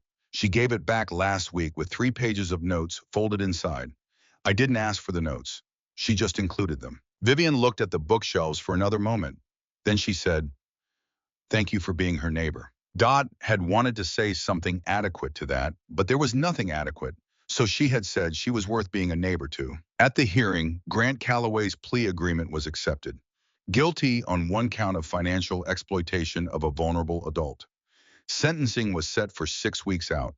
The Tucson matter remained a separate proceeding, and its details were not discussed that Thursday, but the DA had told Pat that it was moving forward and that the additional case would be considered a related pattern in any sentencing recommendation. Calloway sat with his attorney and kept his reasonable expression in place throughout, but there was something different about it now. It did not have the performance of a man who believed he would sort things out. It had the flatness of a man who had understood finally that the sorting was not going to happen. Elaine did not attend. She had made a statement that had been read into the record by Pat Wren in Pat's voice that did not allow for interruption, and that statement had been precise and complete and had described 8 months of documented experience with the particular clarity of a woman who had spent her career teaching children to use words correctly. When the session ended, Dot and Vivian walked out into the March air, which was cold and smelled like rain. They stood on the courthouse steps and neither said anything for a moment. Then Vivian said, "Is there a good cup of coffee anywhere near here?" Dot said, 3 blocks. Come on. They walked 3 blocks to a coffee shop that Dot had been going to for 6 years because the owner had a dog who slept in the corner and because the coffee was genuinely good. And they sat in the window and ordered and watched the March Street and talked about Elaine. Not about the case, but about the sister they had both known from different angles for different lengths of time, and what she had been like before and what she was like now, and what the path between those two versions had cost her, and what the path forward might look like. Vivian said she says she wants to go back to the garden club. Dot said they'll have her back. Mrs. Okafor runs it now, and she'd been asking after Elaine for a year. Vivian said she also says she wants to visit me in Billings this spring. I haven't had her out here in 4 years. Dot said she should go. The garden can wait a few weeks. Vivian said, will you look in on the African violets? Dot said, obviously. Vivian smiled. It was Elaine's smile, or Elaine's smile was Vivian's smile. They clearly came from the same source, that particular expression of someone who found the world worth attending to, even when it had been difficult. They finished their coffee and walked back through the March cold and parted ways at the courthouse parking lot, Vivian heading to her rental car, Dot to her own. She drove home through the valley, through the familiar curves, and when she pulled onto Sycamore Street, she saw Cole Maddox's green truck parked in front of her house. I was sitting on her porch steps, not waiting impatiently, sitting the way someone sat who had time and understood that waiting was not wasted time, but was its own kind of work. She parked and walked up. She said, you didn't tell me you were coming today. He said, I thought I'd see how the hearing went. She said it went right. He said, good. She sat down on the step beside him. It was cold, but the sun was out, the particular March sun that was still thin, but had warmth in it when it hit directly. She said, where are the guys? I said, back in Crestfield. I came alone. She looked at him. He was looking at the street, the maple, which was just beginning to show the very first suggestion of buds, not leaves yet. Just the preparation for leaves, the decision that spring was coming, regardless of what the calendar said. She said Eli would have been 27 this week. He looked at her. He had not told her the specific week, only the month. She had worked it out from things he had mentioned across various conversations, a passing reference to a highway, a season, a particular Thursday. He said, how did you know? She said, you get quiet differently in March. He looked at the maple again. He said, yeah. They sat for a while without talking. The street was quiet, an occasional car. Mrs. Okafor from the garden club walking her elderly terrier 3 houses down. Elaine's curtains open with the African violets visible in the window. He said, do you still have the crossword you were working on when you first texted me? She said, I completed it 3 days after you first came here. He said, what was the word you were stuck on? She said, 11 across, 8 letters. Definition was the quality of continuing steadily despite difficulty. The answer was tenacity. I was quiet. She said, I thought that was appropriate. He said, yeah, it is. She got up and said, come in. I made soup this morning. It's the last of what Elaine gave me, but there's enough. He stood. He was a tall man and the porch was small. And when he stood next to her, she was aware, as she sometimes was, of the particular improbability of this friendship. Retired nurse in the motorcycle club, president, the widow and the father, the woman with the green notebook, and the man with the Eli-shaped space in his days. But improbable was not impossible. She had learned that 3 weeks before when a 7 became a 1. She held the door, and he went in wiping his boots on the mat without being asked, as he always did, and she followed him into the kitchen that had once been quiet in the wrong way and was now quiet in the right way. And she took the soup off the stove and ladled it into two bowls, and they sat at the table where the wrong message had been sent and ate the soup that had come across a fence from a woman who was finding her way back. And the kitchen smelled like bay leaf and rosemary, and the March light came through the window, and the maple outside was going to bloom. The maple outside was going to bloom, and the garden would need attention in a month, and Meredith was talking about bringing the boys for Easter. And the blue notebook was two-thirds full, and Patricia Wren had said the sentencing would likely mean real time, not just fines, and Elaine had reserved a train ticket to Billings in April. Dot had a life. She had always had a life, but she had been living it in a register that was too quiet for a while, and now the register had shifted, not louder exactly, but more fully itself, the way a room sounds different when the windows are open. She ate her soup. Across from her, Cole Maddox ate his. Outside, a sparrow landed on the maple and looked at the street with the alert impartiality of a small bird who had no stake in what had happened on this particular block and was simply interested in the day. After lunch, they sat with coffee, and she showed him the blue notebook. Not the whole thing, just the first entry, the one dated December 27th, the one that started. This is where it started. He read it without rushing. He turned the page to see how far the writing went, then turned it back and read the first entry again. He said, "You should finish this." She said, "I intend to." He said, "I mean actually finish it, all the way to a last page." She said, "I know what finish means." He said, "And then you should do something with it." She said, "Like what?" He said, "I don't know. Give it to Pat for her files, or to Meredith, or to whoever handles things like this." She said, "I'll think about it." He said, "That means yes." She looked at him. She said, "You sound like my daughter." He said, "She sounds like a smart woman." She said, "She is Gerald's influence." He finished his coffee, and she walked him to the door, and they stood at the open door in the same configuration they had stood in when he had first left her house in November. But it was different now. The way things are different when you have moved through something together and come out the other side in the same direction. He said, "I'll be back." She said, "I know." He said, "Not for any crisis, just to come back." She said, "I know that too." He put his hand out. She shook it. It was still the way they said goodbye, this formal handshake between two people who had developed the kind of trust that did not require more elaborate demonstration. She watched him get into his truck. She watched him drive to the end of Sycamore and turn right toward the highway and disappear. She stood on the porch for a moment. The sparrow was gone from the maple. The sun was still out. Elaine's African violets were very blue in the window. She went inside and opened the blue notebook to where she had stopped and picked up the pen. She wrote March. "The hearing is done. Elaine is coming back. The maple is going to bloom. I ate soup with someone who understands grief the way I understand it, which is not as something you recover from, but as something you carry differently. As time goes on, sometimes lighter, sometimes heavier, always present. I think that is enough. I think that is the right way to carry it." She wrote the rest of it through the afternoon. The parts she had not yet written down, the things that had happened after December, and through January and February, and into this March day.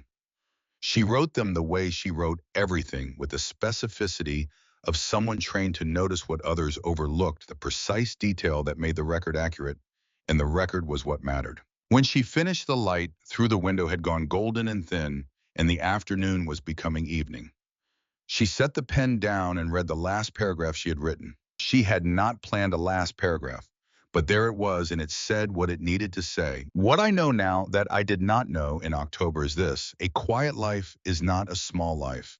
The quiet is simply where you keep the things that matter while you tend to them carefully. A neighbor who waves from the porch, a soup container left on the steps, a number saved in a phone. These are not small things. They are the architecture of a life that holds the kind that was built over years, one careful detail at a time, and that does not fall when someone decides to test the load." She closed the notebook. She sat for a moment. Then she got up and went to the window and looked at Elaine's house and the open curtains and the violets and the warm light from the kitchen. And she thought about the chain again, the chain that ran from a wrong number to a right outcome. And she thought that its strongest link had always been the one that nobody would have predicted at the beginning. The strongest link was the neighbor on the other side of the fence, who had noticed and written it down and refused to stop watching, and known that love held with open hands lasted longer than love held with the fist. She thought, Gerald, I think I finally understand what you meant. The kitchen light in Elaine's house went off, and the parlor light came on, and Dot knew that meant Elaine was settling in for the evening. Reading, probably. The African violets would be going darker against the lamplight. She turned back to her kitchen. She put the kettle on. She found the remains of the good tea she had been saving since December. She got 2 cups. She went to the door and opened it and called across the yard, Elaine. Do you want to come for tea? There was a pause. Then Elaine's door opened and she appeared in the light from the parlor in her cardigan and her reading glasses with the same expression she'd had when she came through the gate, with the soup, that careful brightness that was becoming slowly less careful and more simply bright. She said, I'll get my coat. She came across the yard and through the gate and up Dot's porch steps and inside, and Dot closed the door, and the kitchen filled with the comfortable sound of 2 women who had been neighbors for years and had missed each other's company and were not going to miss it anymore. The kettle boiled. The African violet on Dot's windows, the one Elaine had left on the porch railing on that Sunday morning in November, caught the kitchen light and held it. Outside Sycamore Street was quiet, the kind of quiet that meant nothing was wrong and everything was as it should be, which was the kind of quiet Dot had learned finally to tell from the other kind. In the weeks after the sentencing hearing, which came in late April, and resulted in 18 months of incarceration and a requirement for full financial restitution, pending the forensic accounting that Pat Wren had requested through the court, Dot found that the world had a different quality, not changed exactly, more legible. The sentencing itself had been a Thursday morning 9 a.m. with rain on the courthouse windows and Pat Wren in a dark suit that had the quiet authority of someone who wore her profession rather than her appearance. The judge was a woman in her 60s who read the sentencing report with the unhurried attention of someone who intended to understand what she was reading before she acted on it, and Dot appreciated that. Grant Calloway wore a tie. He sat very still. His attorney made an argument about first offense and community ties, in the absence of physical harm, and the judge listened to all of it and then noted that financial exploitation of a vulnerable adult was not a lesser harm than physical harm, but a different kind of harm, and that the absence of bruises did not reduce the presence of injury, and that the pattern documented across 2 states suggested this was not a situational lapse, but an intentional methodology. She sentenced him to 18 months with mandatory restitution upon release, pending the forensic accounting. She noted the Arizona case in her remarks. Calloway was taken out of the courtroom with the composed dignity of a man who had not yet fully processed what had happened. Dot watched him go. She did not feel triumph. She had not expected to feel triumph. What she felt was the particular settling that came when something had been held in tension for a long time and was finally released, not relief exactly, but the absence of a sustained effort. Pat Wren touched her elbow on the way out and said, this is what it looks like when it works right. It doesn't always look like this. I want you to know that. Dot said, I know. Pat said, your documentation made the difference between a case the DA could build and a case the DA would have to walk away from. Dot said, I had help. Pat said, you had people you called after you'd already been working for 8 months alone. The foundation was yours. That evening, Dot texted Cole the outcome. He replied, good. What does Elaine say? She texted back, I'll ask her. She's coming for dinner. He replied, give her our best. She replied, I will. At dinner, she told Elaine about the sentencing. Elaine listened with the concentrated stillness she had, which was a librarian's stillness, the kind that came from decades of teaching children that listening was an active thing. When Dot finished, Elaine sat for a moment. Then she said 18 months. Dot said yes. Elaine said that seems both long and short. Dot said most things do when they're actually over. Elaine said I keep waiting to feel something definitive, relieved or victorious or finished. But mostly I just feel like I have work to do. Dot said, what kind of work? Elaine said the practical kind, sorting out the finances, which the forensic accountant is already doing, getting the garden in order. I let it go completely for 2 years, calling the people I didn't call for 2 years. She paused, learning what to do with the time. Dot said, that's the hardest one. Elaine said, yes, it's the one nobody helps you with. They ate in the comfortable way that people who have known each other for years eat together without constant conversation, letting the meal fill its own time, speaking when something needed to be said, and not manufacturing the words to fill gaps that did not need filling. After over coffee, Elaine said, I want to say something, and I want to say it correctly. Dot waited. Elaine said, you kept a record of me for 9 months. I did not ask you to. I often made it difficult telling you I was fine through a closed door pretending everything was normal. You kept the record anyway. Dot said, I knew what I was seeing. Elaine said you knew, and you didn't give up, which is not the same thing as knowing. A lot of people know and give up. Dot said, you're my neighbor. I wasn't going to give up on my neighbor. Elaine said, and yet it would have been easier to believe he was right, that I was managing, that there was nothing to see. Dot said, Elaine, I was a nurse for 31 years. I spent that career being told by patients that there was nothing to see and learning to look anyway. There is something to see in almost every room if you are paying the right kind of attention. Elaine was quiet for a moment. Then she said, I'm going to the garden club meeting on Thursday. Dot said, Mrs. Okafor will be thrilled. Elaine said she called me. She said she had been saving the chair I used to use. Dot said, that sounds like Mrs. Okafor. Elaine said yes. She is an extravagantly kind woman. They finished their coffee. Elaine stood to go, and Dot walked her to the door, and they stood for a moment in the open doorway, with the spring air coming in, which smelled like the wet earth that meant things were growing. Elaine said, I think the rhododendrons are going to be particularly good this year. Dot looked at the rhododendrons along the fence, which were budded now swelling toward their April extravagance. She said they always are. Elaine went across the yard and through the gate and up her steps and inside, and the parlor light went on, and the violet in Dot's window held its blue. Dot stood in the doorway for a moment. It was a warm night, warmer than April usually permitted, the kind of evening that made you stand still and receive it. She thought about Gerald, who would have loved this spring. He had loved all springs, but especially the ones that arrived after something difficult, because he said that seasons did not care about what had happened and would bloom regardless, and he found that comforting rather than indifferent. She thought, I am starting to find it comforting too. She went inside. She put the dishes in the sink. She went to the blue notebook, which was very nearly full now, and sat down and wrote the date, and then wrote what had happened that day, the courthouse and the sentencing and the dinner and the rhododendrons. She wrote, the rhododendrons are going to be particularly good this year. Elaine said so. She would know. 31 years of tending them. She sat with that for a moment. Then she wrote, I think I am going to plant something new in the back garden this spring. I haven't planted anything new since Gerald. It's time. She closed the notebook. She had 12 pages left. She intended to fill them, but not tonight.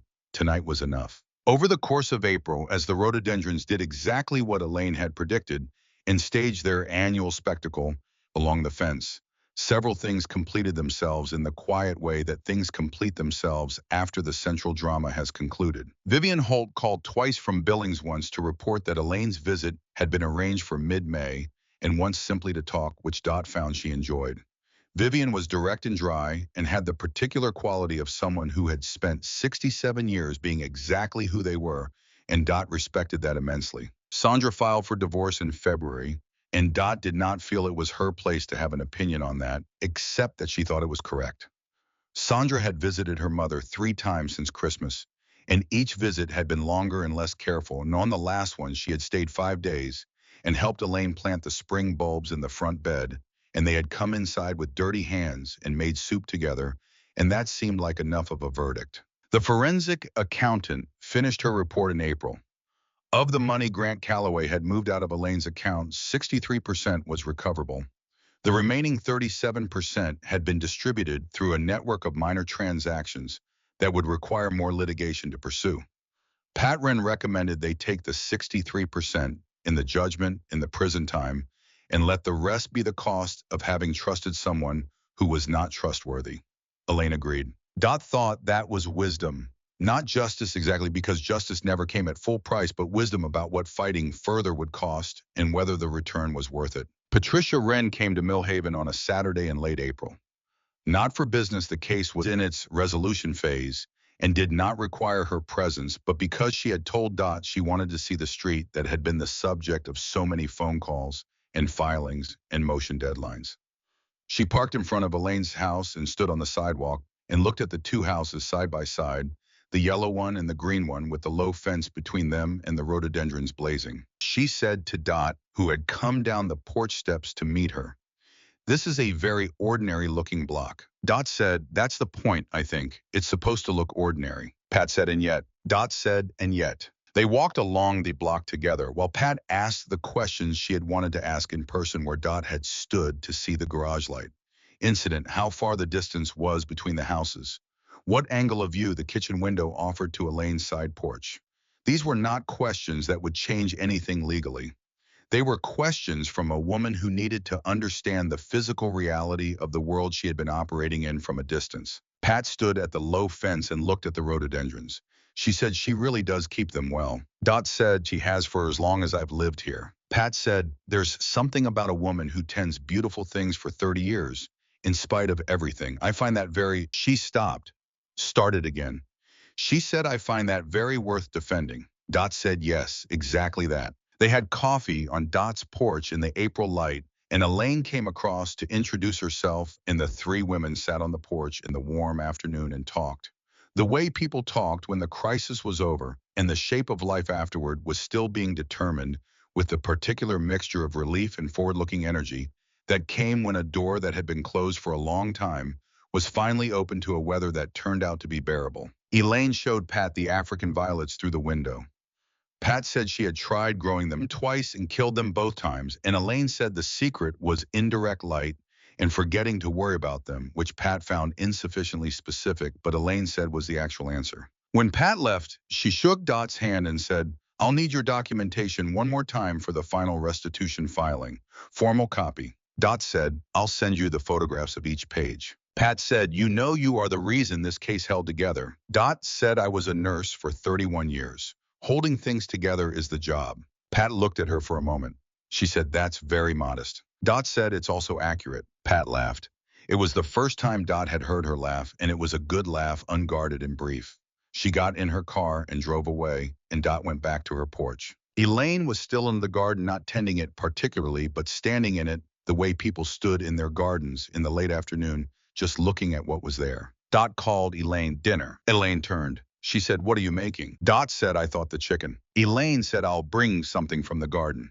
Give me 20 minutes. She went across to her garden, and Dot went inside to start the chicken, and the day settled into its evening in the way days settled now, which was with the particular ease of an arrangement that had been made between two women and a fence and a telephone that had dialed wrong one Tuesday in October, and had been in some essential and practical sense the most useful mistake either of them had ever been adjacent to. May came, and Elaine went to Billings for 2 weeks, and Dot tended the African violets in the indirect light of Elaine's parlor window, exactly as instructed, and did not worry about them, which was surprisingly effective. She also planted 3 things in the back garden that she had never planted before: dahlias, because Gerald had always liked them, and she had always thought they required too much fuss, and a climbing rose against the back fence, and a single apple tree at the far end because she had room, and because a yard with an apple tree in it felt like a statement of intent. She wrote about the planting in the blue notebook. She wrote about what it felt like to put something in the ground that would not produce anything for years, and to find that not discouraging, but pleasing. She wrote, Gerald used to say that planting a tree was an argument against despair. I think he was right. I think most of the good arguments look like this patient quiet taking the long view, choosing the future over the immediate fear. She did not write it thinking it was profound. She wrote it because it was what she was thinking, and the notebook was where she put what she was thinking, and that was what notebooks were for. In the last week of May, Cole came to Millhaven again. He came on a Friday afternoon on his bike alone, as he had in March, and Dot was in the garden when she heard him park. She came around the side of the house, and he was standing on the sidewalk looking at the rhododendrons which had passed their peak, but were still holding a significant amount of color. He said, those are something. She said, they are every year. It's Elaine's doing. He said, she's back from Montana. She said last week, come see the apple tree. They went around to the back garden, and she showed him the dahlias, which were not much to look at yet, and the climbing rose, which had established itself more quickly than she expected, and the apple tree at the far end, which was just a stick with a few optimistic leaves. He said, that'll take a few years. She said, I know, I planted it anyway. He looked at the stick with its optimistic leaves. He said, Eli planted a tree once. He was about 8, maple seedling from a kit they had at school. He put it in my mother's backyard. It's probably 15 feet tall by now. Dot said, is that a good thought or a hard one? He said, both. Usually both. She said, that seems right. They stood in the May garden, the sun going lower and the light going golden, and the dahlias that would be dahlias, and the rose that was climbing, and the apple tree that was an argument against despair. And after a while, she said, come inside. I made bread this morning. He came inside and she made coffee, and they sat at the table and ate bread and talked until the evening light went amber and then gray and then dark, and she turned on the kitchen light, which made the room the warm color it was supposed to be, and they were still talking about Eli's sketchbook and Gerald's baseball statistics, and the particular relief of having something that you had been carrying for a long time finally set down somewhere it would be looked after. When he left, he stopped at the door and said, I want you to know something. She said, all right. He said, when you texted me that first night in October, I was in a bad way, not in crisis, but quiet in the wrong direction. Eli's anniversary had been 3 weeks before. November is a hard month. She said, I know what November is. He said, I know you do. But I'm saying when you texted and I answered, and it was just someone's grandmother in a small town who had sent a message to the wrong number and was too polite to pretend it hadn't happened, that was the right kind of interruption. I needed something that was just human and small and real. She looked at him. He said, so, thank you for that. She said, I sent it to the wrong number. He said, yeah, but you texted back when I answered. You didn't have to. She said it would have been rude not to. He almost smiled. Not quite. But the edges of it were there, and she knew them by now. He said, good night, Dot. She said, good night, Cole. She watched him from the porch as he walked to the bike and put on the helmet and started the engine. The engine was quieter than she had expected motorcycles to be, or maybe she had just learned to hear it differently, not as the sound of something disruptive, but as the sound of something on its way. He rode away. She stood on the porch until the sound was gone. Then she went in and got out the blue notebook. She had 8 pages left. She sat down and opened to the next blank page and dated it and wrote May. The apple tree has 8 leaves. The rose is climbing. The dahlias are doing their slow work. Cole came today and said something I will remember for a long time, which is that a wrong number can be the right interruption if you answer it honestly. I think that is true of most things in this life. Most of the important things I have come to through some version of that, a patient who was not my patient, a call that came when I was already tired, a message meant for a daughter that went somewhere else. The pivot points rarely announce themselves. They look like mistakes or accidents or ordinary evenings that happen to contain something important. She stopped, read what she had written. She added, Gerald would say, and that's the secret. You can't plan for the important things. You can only be the kind of person who responds to them correctly when they arrive. I am trying to be that person.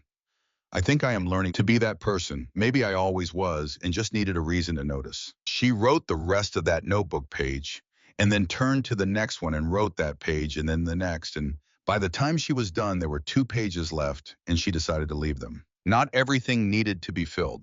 Some space was meant to stay open, available, patient with whatever came next. She closed the notebook and set it beside the green one on the shelf above Gerald's desk. The green one, 9 months of observation and documentation and careful record. The blue one, the story that the green one had set in motion. 2 notebooks on a shelf in a craftsman bungalow in Millhaven, Oregon, holding the architecture of something that had happened to an ordinary woman on an ordinary street who had been paying close enough attention to see what needed to be seen. Outside the main, it was warm. The rhododendrons along the fence had been beautiful and were still beautiful in their decline.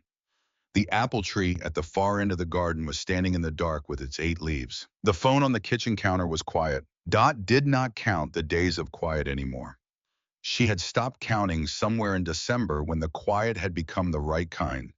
Not the quiet of absence, but the quiet of someone who was at rest because things were being tended to. She made a cup of chamomile. She sat at the table. She thought about Gerald, who used to sit across from her at this table and read his book while she did the crossword, and who had said once, when she asked why he didn't mind the quiet, that he wasn't in the quiet. He was in the room with her, and that was not quiet at all.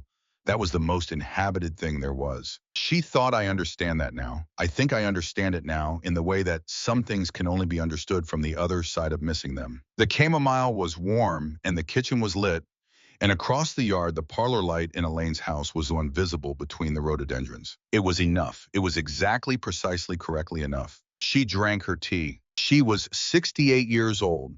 She was a retired nurse in a small town in Oregon. She had a daughter who sounded like her husband. She had grandsons who called her Gran. She had a neighbor who brought soup and a man in a canvas jacket who called when he said he would. She had two notebooks on a shelf and an apple tree that was an argument against despair and a crossword puzzle on the table that she was fairly certain she was going to complete before morning. She had a life. She had always had a life. But now she knew its dimensions more fully the way you know a room more fully when you have been in the dark in it and found the light switch without panicking. She did not need more than what she had. She needed to attend to it carefully, which was the same thing she had always known how to do. She pulled the crossword toward her, 11 across 8 letters, the quality of continuing steadily despite difficulty. She had answered that one before. She wrote it in TENACT and kept going. In the first days of June, the apple tree got 2 more leaves. Dot noticed them on a Tuesday morning while she was drinking her coffee on the porch. She had not been watching for them. Specifically, she was watching the street, which was her habit, which had always been her habit. The particular watchfulness of someone who had spent a career in rooms where watching meant something. But the apple tree at the far end of the garden caught the early light, and she saw the 2 new leaves without looking for them, and she thought, there it is. 10 leaves now. The tree was committing to its existence. She had decided sometime in the spring that she would not track the leaves deliberately. She would simply notice them when she noticed them, the way you noticed the things that were growing slowly if you were paying the right kind of attention without being obsessive about it. Gerald had called that patient noticing. He had said it was the difference between a scientist and a gardener, and he had meant it as a compliment to the gardener. She had been a scientist for 31 years. She was becoming a gardener. The morning was warm and bright, one of those early June mornings in Oregon that felt like a promise being kept after a long season of negotiations. The rhododendrons were done now, but the garden had moved past them into the new phase. The dahlias were developing real structure. The climbing rose had put out its first bud. The herb bed along the south fence was thick with basil and thyme, and the particular chaos of parsley that always tried to take over more space than it had been given. Elaine came through the gate at 8:15, which had become a Tuesday thing, coffee on the porch together before the day arranged itself around them. She was dressed already in slacks, in the pale blue blouse. She liked her hair properly done. She was going to the garden club at 9, and she had the particular energized quality she always had before the club meeting, the quality of someone returning to something they had missed for too long. She sat in the second chair. It had become her chair the way these things became established without anyone deciding, and accepted the cup Dot handed her. She said, the rose is about to open. Dot said, I thought so this morning. Elaine said, it's a climber. Where did you get it? Dot said, nursery in Crestfield.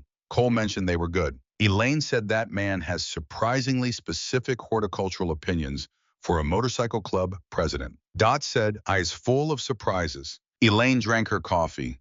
The street was quiet. A car passed. Mrs. Okafor was already visible at the end of the block with the elderly terrier who had slowed considerably since autumn, but seemed determined to continue his inspections of the sidewalk as long as there was sidewalk to inspect. Elaine said, Sandra called last night. Dot waited. Elaine said, she's been offered a position in Portland. More senior, less travel. She asked what I thought. Dot said, what did you tell her? Elaine said, I told her I thought it sounded right. She could be closer. Not so close that we are in each other's way. Sandra needs space, and so do I, but close enough. Dot said, that sounds wise. Elaine said, I told her I'd been learning about space, that some things need distance to be themselves, but not so much distance that they go quiet. She said this with a sideways look that told Dot it was not exclusively about Sandra. Dot said, that's a very good thing to have learned. Elaine said, I learned it from watching you partly. Dot said, I kept a notebook. That's not exactly wisdom. Elaine said, it is, actually. You chose which things to hold on to, and you held them correctly. That is the whole of it. The terrier reached them on his morning rounds and stopped to inspect the porch steps with great interest before Mrs. Okafor guided him gently onward with the specific patience of someone who had long since accepted that the destination was not the point. Elaine finished her coffee and stood. She said, wish me luck. Dot said, you don't need luck. Elaine said, no, but I'll take the wish. She went back across the garden with the particular walk she had now, less careful than the winter, more deliberate than the years before everything had happened, as if she was choosing each step rather than just making them. She went through the gate and around to her front porch, and Dot heard the front door open and close. Dot sat with her coffee. Down the block, Mrs. Okafor had paused to look at something in the hedge, and the terrier sat beside her with the companionable patience of a very old dog who had learned that the world contained more things worth examining than could be examined quickly. The morning was doing what June mornings did. Dot thought, this is it. This is the thing, not the crisis, not the resolution, not the sentencing or the notebooks, or the wrong number that became the right call. This, two women drinking coffee on a porch on a Tuesday in June, the street going about its business, the apple tree with its 10 leaves, the rose about to open the garden doing its patient work. This was what had been endangered. This was what had been worth all the careful attention and the long months of documentation, and the truck parked on Clement Street through a wet November night. Not justice exactly, though justice mattered. Not the sentencing, though that mattered. This the ordinary morning, the second chair, the porch conversation, the garden in its June confidence. The things that were worth defending were almost always the things that looked like nothing from the outside. She thought of Gerald. She thought you would have seen it right away. You always saw the thing inside the thing. I took longer, but I got there. She finished her coffee. She went inside and opened the blue notebook to the second to last blank page. She had been saving these pages without quite admitting she was saving them. But she knew now what they were for. She dated the page. She wrote June. The rose is going to open today. Elaine came for coffee. The apple tree has 10 leaves. There are 2 pages left in this notebook, and I am going to use them for the things that need to be said last. She stopped, thought. She wrote what I know about this year. She wrote, a wrong number is not a mistake if you respond to it honestly. She wrote, documentation is an act of respect. When you write down what you see, you are saying, this happened, this person was here, this matters. She wrote, isolation is the oldest tool of harm and the most durable. The antidote to isolation is presence, and presence does not have to be large or dramatic. It can be a cup of chamomile left on a porch, a notebook, a fence gate that opens when it needs to. She wrote, grief does not end. It changes. The person who said it left the same kind of quiet was right. Different causes, same quality of silence. And the silence is not empty. It is full of the person who is not there anymore, which is why it has weight. She wrote, men who have been told they are too rough to care will care anyway, given the opportunity. I have seen this proved. She wrote, love held with open hands lasts longer than love held with a fist. Gerald was right about this. He was right about most of the important things, which is part of why I miss him, and part of why I do not feel his absence as only absence. His right answers are still here. She stopped, read what she had written, added one line. She wrote, a life is not made of the big events. It is made of the attention paid in between them. She turned to the last page. She dated it. She wrote the apple tree, the rose, the 2 notebooks on the shelf, the second chair. She wrote, this is enough, not in the resigned sense, in the true sense. She closed the notebook. She put it on the shelf beside the green one. Then she picked up her phone and texted Cole June. Rose opened today. He replied faster than she expected for a Tuesday morning. Good. Eli always liked roses. She typed, I know. You mentioned. The drawing in a sketchbook. He replied, you remembered. She typed, I pay attention. A pause. Then he replied, I know you do. She set the phone on the counter. She went to the window and looked at the back garden. And yes, there it was. The climbing rose had opened its first flower pink against the old fence wood, a small bright thing catching the June light. 10 apple tree, leaves, 1 rose. She thought about Gerald. She thought about Elaine with her good walk and her garden club. She thought about Vivian and Billings and Sandra in her new position, and Pat Wren filing motions, and Cole somewhere in Crestfield on a Tuesday morning who had thought of his son when she mentioned a rose. She thought, we are all holding our people. Even when they are gone, we are holding them. The holding does not end, it just changes form. The rose moved slightly in the garden breeze. The phone on the counter was quiet. The morning was very bright. Dorothy Hargrove, 68 years old, retired nurse widow, resident of Sycamore Street in Millhaven, Oregon, stood at her kitchen window and watched her garden in the June light and thought that a wrong number had taught her something. She should perhaps have always known and was glad to have learned now, which was this. The important thing was not to be ready for everything.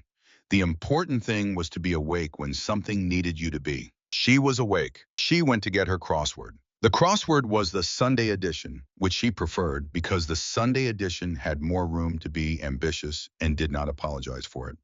She took it to the kitchen table with the second cup of coffee in her reading glasses, and she sat with it for a long time, filling in the squares she knew, first working outward from certainty, the way she had always worked, not from the beginning, but from the places where the answer was clear and building from there. By mid-morning, she had completed 60% of the grid and was sitting with one of those intersections that required two unknown answers to illuminate each other, which was a particular kind of puzzle problem she had learned to approach sideways.